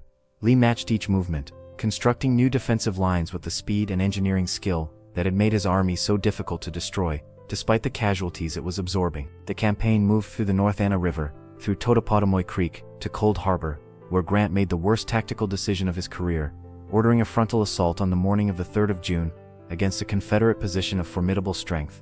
The assault at Cold Harbor lasted approximately 8 minutes in its most intense phase, and cost the Army of the Potomac approximately 7,000 casualties in that brief time, with almost no Confederate losses. It was the one engagement of the Overland campaign that Grant would later say he sincerely regretted ordering, and it gave his critics the ammunition they needed to denounce him as a butcher who cared nothing for the lives of his men. The criticism was not entirely fair, though it was not entirely wrong. Grant had inflicted approximately 33,000 casualties on Lee's army in the Overland campaign, while suffering approximately 55,000 of his own, a disproportion that reflected the defensive advantage that rifle and earthwork gave to the Confederates throughout the campaign. But Lee could not replace his losses. The Confederacy's manpower pool was approaching exhaustion. Grant's army could be, and was reinforced, the Union's vast population providing replacements that the South simply did not have. The Overland campaign was brutal and costly, but it was doing what Grant intended, destroying the Army of Northern Virginia's ability to take and hold the initiative, fixing it in place, and grinding it down through the inexorable arithmetic of attrition that the Union could sustain and the Confederacy could not. By mid-June of 1864, Grant had maneuvered Lee into a siege position around the city of Petersburg, the vital railroad junction south of Richmond, through which all of the Confederate capital's supply lines ran. The siege of Petersburg, which would last 9.5 months, marked the final phase of the war in the East. Lee's army was trapped, its offensive capability gone, its strength diminishing with every passing week, waiting for the end that both sides knew was coming, but that the courage and endurance of Confederate soldiers would delay far longer than any rational calculation of resources would have suggested was possible. While Grant was hammering Lee's army in the bloody forests and fields of Virginia, through the spring and summer of 1864, the other great arm of the Union's coordinated strategy was advancing through Georgia under the command of the general who had become Grant's most trusted subordinate and who would prove, in the final phase of the war, to be perhaps the most consequential military thinker of the entire conflict. William Tecumseh Sherman was 44 years old in the spring of 1864, a lean, restless, nervously energetic man with a wild red beard and eyes that burned with an intensity that his soldiers found simultaneously inspiring and unsettling. He had struggled through the pre-war years with a depression so severe that it had temporarily incapacitated him, had been publicly declared insane by a Cincinnati newspaper early in the war, and had overcome both his own psychological demons and the skepticism of his superiors to become, alongside Grant, the most effective Union commander of the war. He had a gift for logistics that matched his gift for strategy, an understanding of the relationship between armies and the societies that sustained them that was ahead of his time, and a willingness to follow military logic to conclusions that more conventional commanders shrank from. Sherman commanded 3 armies, totaling approximately 100,000 men, concentrated around Chattanooga in the spring of 1864, and pointed south toward Atlanta, the industrial and logistical heart of the Deep South Confederacy. Atlanta was more than a city. It was the hub through which the Confederacy's southeastern railroad network converged, the manufacturing center that produced artillery and ammunition and supplies for Confederate armies across the theater, the symbolic capital of the Deep South's commitment to the Confederate cause. Its loss would not merely damage the Confederate war effort materially. It would strike at the psychological foundations of Confederate resistance in a way that no purely military victory could equal. Sherman understood this completely, and he designed his campaign accordingly. The Confederate Army of Tennessee, that stood between Sherman and Atlanta, was commanded initially by Joseph Johnston, who had recovered from his Peninsula wound and been given command of the Western Army after the catastrophe of Missionary Ridge. Johnston was a superb defensive commander, whose tactical judgment was sound, and whose care for his soldiers' lives gave him a popularity with the men under his command that stood in sharp contrast to the bitter contempt most of them felt for his predecessor Braxton Bragg. His strategy for dealing with Sherman was straightforward and militarily rational: refuse to be drawn into the kind of frontal engagement that Sherman's superior numbers would make suicidal, fall back to strong defensive positions, make Sherman pay for every mile of advance, stretch his supply lines, and wait for an opportunity to strike when the Union forces were overextended. It was a strategy that could work if Johnston was given the time and resources to execute it, and if Confederate political will held firm while the campaign ground forward.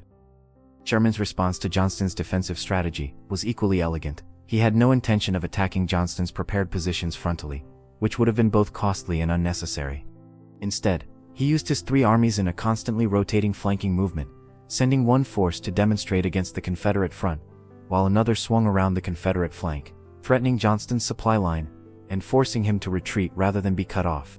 The campaign became a choreographed dance of advance and withdrawal, each Union flanking movement met by a Confederate retreat to the next prepared position, the whole process moving relentlessly southward toward Atlanta, through the mountains and forests of North Georgia, with a steady inevitability that was both militarily impressive and psychologically devastating for the Confederate defenders. The casualties in the Georgia campaign were, by comparison with the simultaneous bloodbath of the Overland campaign in Virginia, relatively modest.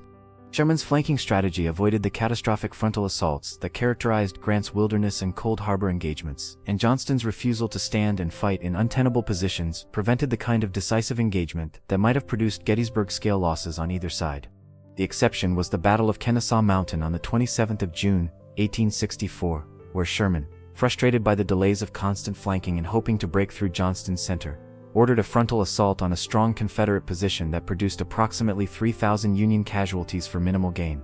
It was a reminder that even the most operationally sophisticated commanders could be tempted by the tactical blunder of attacking prepared positions, and Sherman did not repeat the mistake.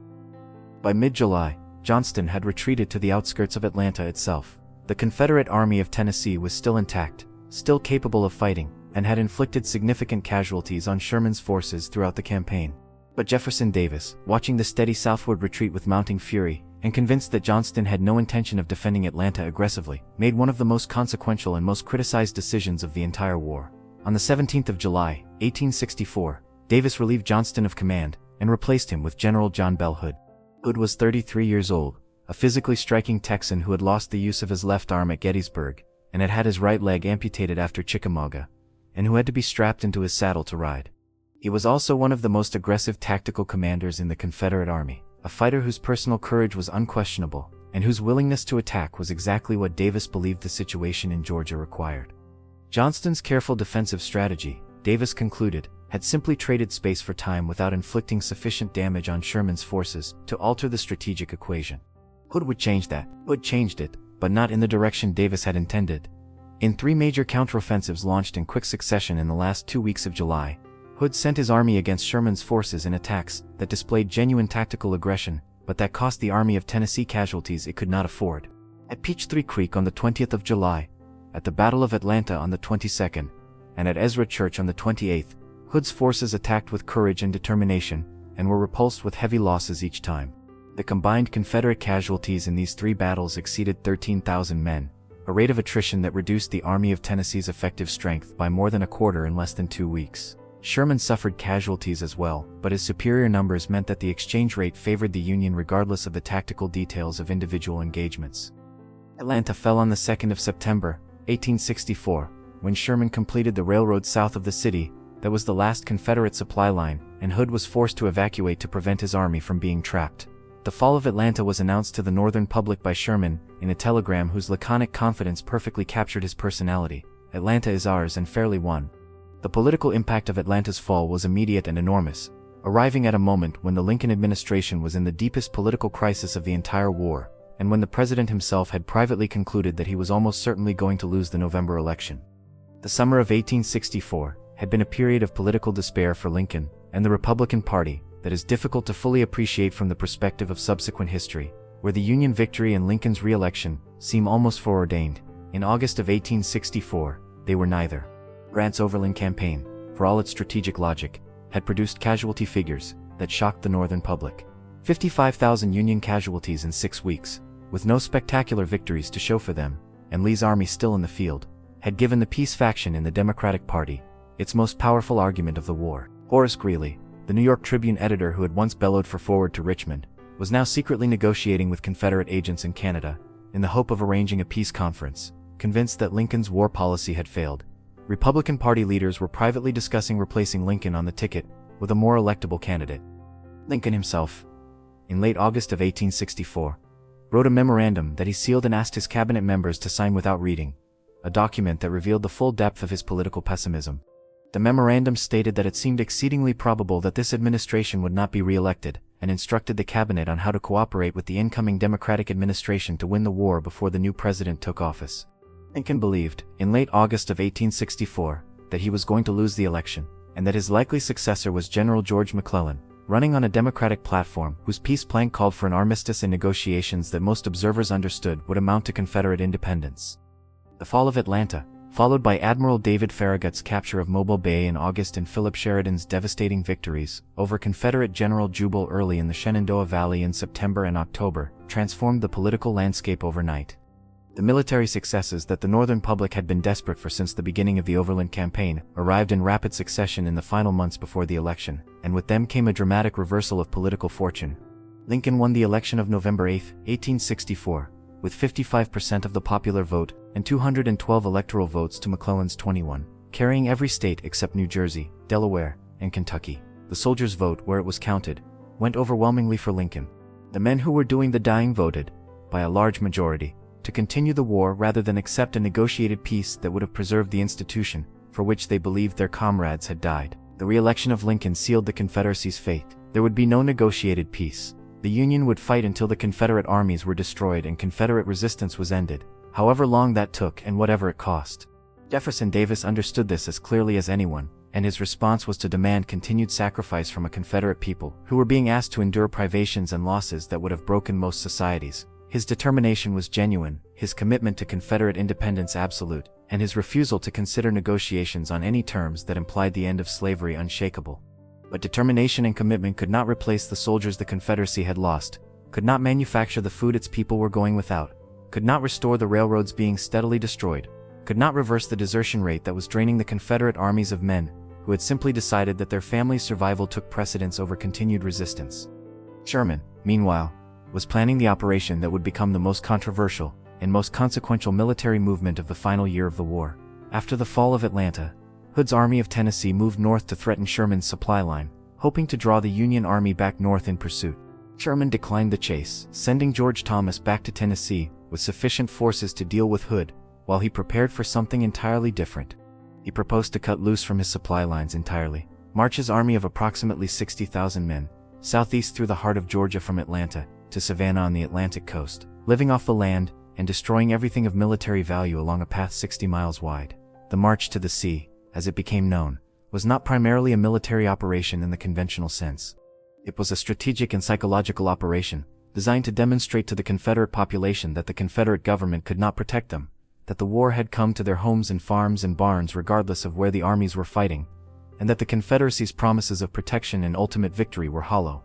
It was war made on a society as well as an army, and it was designed to break the will to continue fighting as much as to destroy the material capacity to do so. Sherman's army left Atlanta on the 15th of November, 1864, After burning the city's military and industrial infrastructure in fires that consumed much of the city, the army marched southeast through Georgia in 4 parallel columns, covering approximately 15 miles a day through country that had seen no significant fighting, and whose agricultural abundance provided abundant foraging. The destruction left in the army's wake was real and systematic. Railroads were torn up, the rails heated in bonfires built from the ties, and then twisted around trees in shapes that soldiers called Sherman's neckties. Warehouses and mills and factories were burned. Livestock was consumed or driven off. Plantations that had sat untouched through 3 years of war found that the war had finally reached them, and the enslaved people who lived on those plantations understood the meaning of the approaching Union Army with a clarity that needed no explanation. Thousands of black men, women, and children abandoned the plantations and attached themselves to Sherman's columns, following the army toward freedom in scenes of joyful desperation that moved even the most unsentimental of Sherman's soldiers. Sherman reached Savannah on the 10th of December. The Confederate garrison evacuated on the 20th, and he sent Lincoln a telegram offering the city as a Christmas present. The march to the sea had covered nearly 300 miles in approximately a month, had met no significant military resistance, and had demonstrated with unmistakable clarity that the Confederate government controlled only the ground its armies physically stood on. Wherever the armies were not, the Union could go at will. The Confederacy was dying, not in any single dramatic moment, but in the accumulating weight of losses and privations, and broken promises that no amount of courage or determination could indefinitely sustain. By the beginning of 1865, the Confederate States of America was a nation in its death throes. The physical evidence of collapse was visible everywhere across the South. Railroads torn up and left unrepaired, cities and towns scarred by bombardment or fire, farms stripped of their livestock and produce, hospitals overwhelmed with the maimed and dying, the roads choked with refugees and deserters and the displaced remnants of a society that had staked everything on a gamble for independence and was now paying the full price of losing that gamble. The Confederate currency, inflated beyond any practical utility, had become almost worthless, a paper monument to the gap between Confederate ambition and Confederate reality. A Confederate soldier's monthly pay, when it was paid at all, could not purchase a decent meal in the markets of Richmond, where a barrel of flour cost over 1,000 Confederate dollars, and basic necessities had simply disappeared from the shelves. The Confederate postal system had largely ceased to function. The telegraph lines were cut and not restored. The institutions of government that had been constructed with such confidence in Montgomery in 1861 were visibly decaying, their authority evaporating in the face of military disaster and social disintegration. The Army of Northern Virginia, which had been the beating heart of Confederate resistance and the symbol around which Southern national identity had crystallized, was itself in desperate condition. Penned into the siege lines around Petersburg and Richmond through the long winter of 1864–65, the army was shrinking daily from a combination of combat casualties, disease, desertion, and the simple physical deterioration that comes from months of inadequate food and shelter in the bitter Virginia winter. He reported to Jefferson Davis that his men were surviving on less than 1,000 calories a day, a ration insufficient to sustain men doing the physical labor of maintaining trenches and fighting off Union probing attacks. The horses were in even worse condition, many of them dying in the lines for lack of forage, and the loss of cavalry horses struck at the Confederate ability to screen its movements and gather intelligence. Confederate desertion rates, which had been climbing throughout 1864, accelerated dramatically in the early months of 1865, as men who had fought for years with extraordinary courage and endurance finally calculated that their family's survival at home outweighed their duty to a cause that more and more of them privately recognized as lost. Lee understood the arithmetic of his situation with perfect clarity. He had approximately 65,000 men in the Petersburg lines against Grant's 125,000, a numerical inferiority that the strength of the Confederate earthworks had made manageable through the summer and autumn, but that was becoming increasingly untenable as Grant extended his lines westward, forcing Lee to stretch his own lines thinner and thinner to prevent an envelopment of his right flank. The key to the Confederate position at Petersburg was the South Side Railroad, the last rail line connecting Richmond and Petersburg to the Confederate interior. If Grant could cut the South Side Railroad, Lee would have no choice but to abandon the two cities and retreat westward, hoping to join Johnston's army in North Carolina and continue the war on some new basis. Lee's only hope of avoiding this outcome was to break through Grant's lines and escape before his army starved or disintegrated entirely.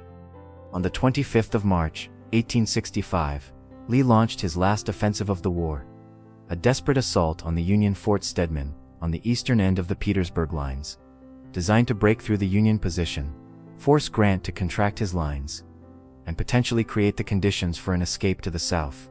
The attack achieved initial surprise, Confederate troops capturing Fort Stedman and several adjacent positions in the pre-dawn darkness, But Union reserves reacted quickly, surrounding the penetration and counterattacking with a violence that drove the Confederates back to their starting positions with approximately 4,000 casualties that the Army of Northern Virginia had no means to replace. It was the last Confederate offensive in the Eastern Theater, and its failure accelerated the timeline of the Army's final dissolution. Grant's response was immediate and decisive. On the 1st of April, 1865, Philip Sheridan's cavalry and the Union 5th Corps attacked the Confederate right flank at Five Forks, a road junction west of Petersburg that Lee had described to the defending commander George Pickett as the Shad Bake of the Confederacy, and hold it. Pickett, whose division had been destroyed at Gettysburg and rebuilt, made the catastrophic error of leaving his command to attend a shad bake, a fish fry held in the rear, on the afternoon of the battle, apparently unaware that the Union attack was imminent. The Confederate position at Five Forks was overrun with the loss of nearly 5,000 prisoners, and the South Side Railroad was within Union reach. Grant, receiving the news of Five Forks that evening, ordered a general assault along the entire Petersburg line for the following morning. The assault on the 2nd of April broke the Confederate lines in multiple places. Confederate General A.P. Hill, one of Lee's most important corps commanders, rode toward the sound of the fighting and was killed by Union soldiers who encountered him in the early morning confusion, one of the last senior Confederate officers to die in action. Lee sent Jefferson Davis, attending church in Richmond that Sunday morning, a telegram that remains one of the most consequential messages in American history. I advise that all preparation be made for leaving Richmond tonight. The Confederate government, gathering what archives and gold it could carry, fled south by rail that evening. Richmond, the capital of the Confederacy, the city that the Army of Northern Virginia had bled to defend for 4 years, was abandoned. The evacuation of Richmond produced one final catastrophe. Confederate troops, following orders to destroy the military stores and warehouses to prevent their capture, set fires that spread beyond control in the April wind, consuming much of the city's commercial district before Union troops arrived and helped Richmond's citizens bring the flames under control. The Confederate capital that Union forces entered on the morning of the 3rd of April was a city of smoke and ruins, its streets filled with freed slaves celebrating an emancipation that had come not as a legal abstraction but as a physical reality with the arrival of Union soldiers. Abraham Lincoln arrived in Richmond on the 4th of April, walking through the city streets with a small escort in one of the most remarkable moments of the entire war. Black men and women crowded around him, reaching out to touch him, dropping to their knees in gestures of gratitude so overwhelming that Lincoln himself asked them to stand, saying that they should kneel only to God. It was a scene without precedent in American life, the President of the United States walking through the conquered capital of the rebellion in the company of the people whose freedom the war had secured. Lee's army, now reduced to approximately 35,000 exhausted and hungry men, retreated westward from Petersburg in a race to reach supplies that Confederate logistics had promised would be waiting at Amelia Courthouse. When the army arrived at Amelia Courthouse on the 4th of April after a brutal overnight march, the supplies were not there. A clerical error had resulted in the wrong materials being shipped, and the trains that arrived at Amelia contained artillery ammunition that the army desperately did not need rather than the food that the starving men desperately did. Lee lost a full day foraging the surrounding countryside, a day that Grant used to position Union forces across the Confederate line of retreat. The Army of Northern Virginia was being pursued, intercepted, and harried simultaneously, its columns attacked by Union cavalry that cut off and captured entire Confederate formations, its strength diminishing with every mile.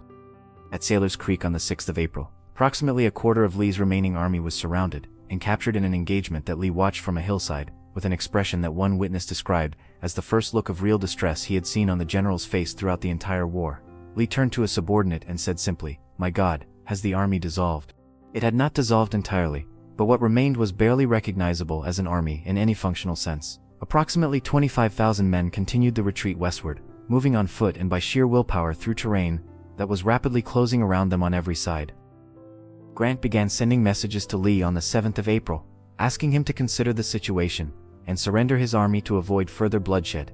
Lee's initial responses were evasive, probing for terms rather than accepting the fact of defeat. Longstreet, reading one of Grant's messages, told Lee that it was not the letter of a man who was trying to humiliate him. On the 8th of April, Union cavalry blocked the Confederate line of retreat at Appomattox Courthouse, and Confederate attempts to break through on the morning of the 9th confirmed what Lee already knew. The army was surrounded, its ammunition nearly exhausted, its men too weak from hunger and exhaustion to force their way through the Union lines that now enclosed them on 3 sides. Lee put on his best uniform and rode to meet Grant at the house of Wilmer McLean in the village of Appomattox Courthouse on the afternoon of the 9th of April, 1865. The irony of the location was almost too perfect for history. McLean had owned a farm on Bull Run in 1861, and the first Battle of Bull Run had been fought partly on his property. He had moved to Appomattox courthouse specifically to escape the war, and the war had followed him there to end in his parlor.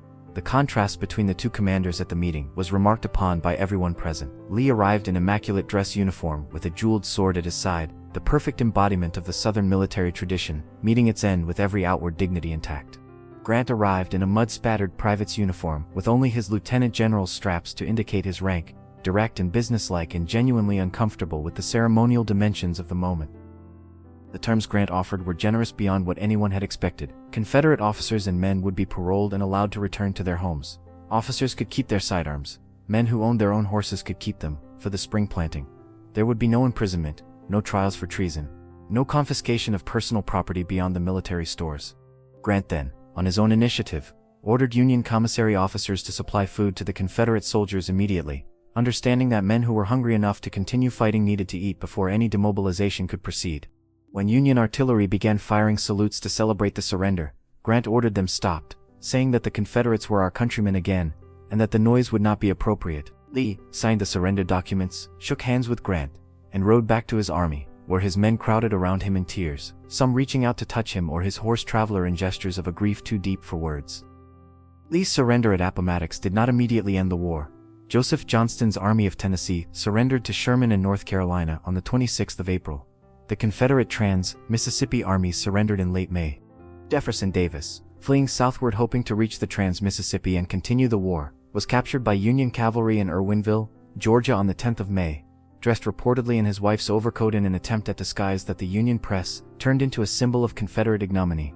The last Confederate naval vessel, the CSS Shenandoah, did not surrender until November of 1865, having continued to raid Union shipping in the Pacific months after Lee's surrender. But these were epilogues to a story whose essential conclusion had been written in the parlor of Wilmer McLean's house on the 9th of April. 5 days after Appomattox, on the evening of the 14th of April, 1865, Abraham Lincoln attended a performance of the comedy Our American Cousin at Ford's Theater in Washington. John Wilkes Booth, a celebrated actor and fanatical Confederate sympathizer who had been planning an attack on the Union leadership for months, entered the president's box and shot Lincoln in the back of the head with a single-shot Derringer pistol. At approximately 10:15 in the evening, Lincoln never regained consciousness. He died the following morning, the 9th hour of the 15th of April, in a boarding house across the street from the theater. Secretary of War Edwin Stanton, standing at the bedside, said the words that have echoed through American history ever since. Now he belongs to the ages. The assassination of Lincoln at the moment of Union victory was a tragedy of dimensions that extended far beyond the personal. Lincoln had been formulating an approach to the reunification of the nation that was characterized by a magnanimity and a practical wisdom that his second inaugural address had expressed with the eloquence of Scripture. With malice toward none, with charity for all, he had said 6 weeks before his death, with firmness in the right, as God gives us to see the right, let us strive on to finish the work we are in, to bind up the nation's wounds. Whether Lincoln could have managed Reconstruction with the combination of firmness and generosity that the situation required is a question that history cannot answer. But the evidence of his character and his record suggests that he would have tried harder and succeeded better than the men who followed him.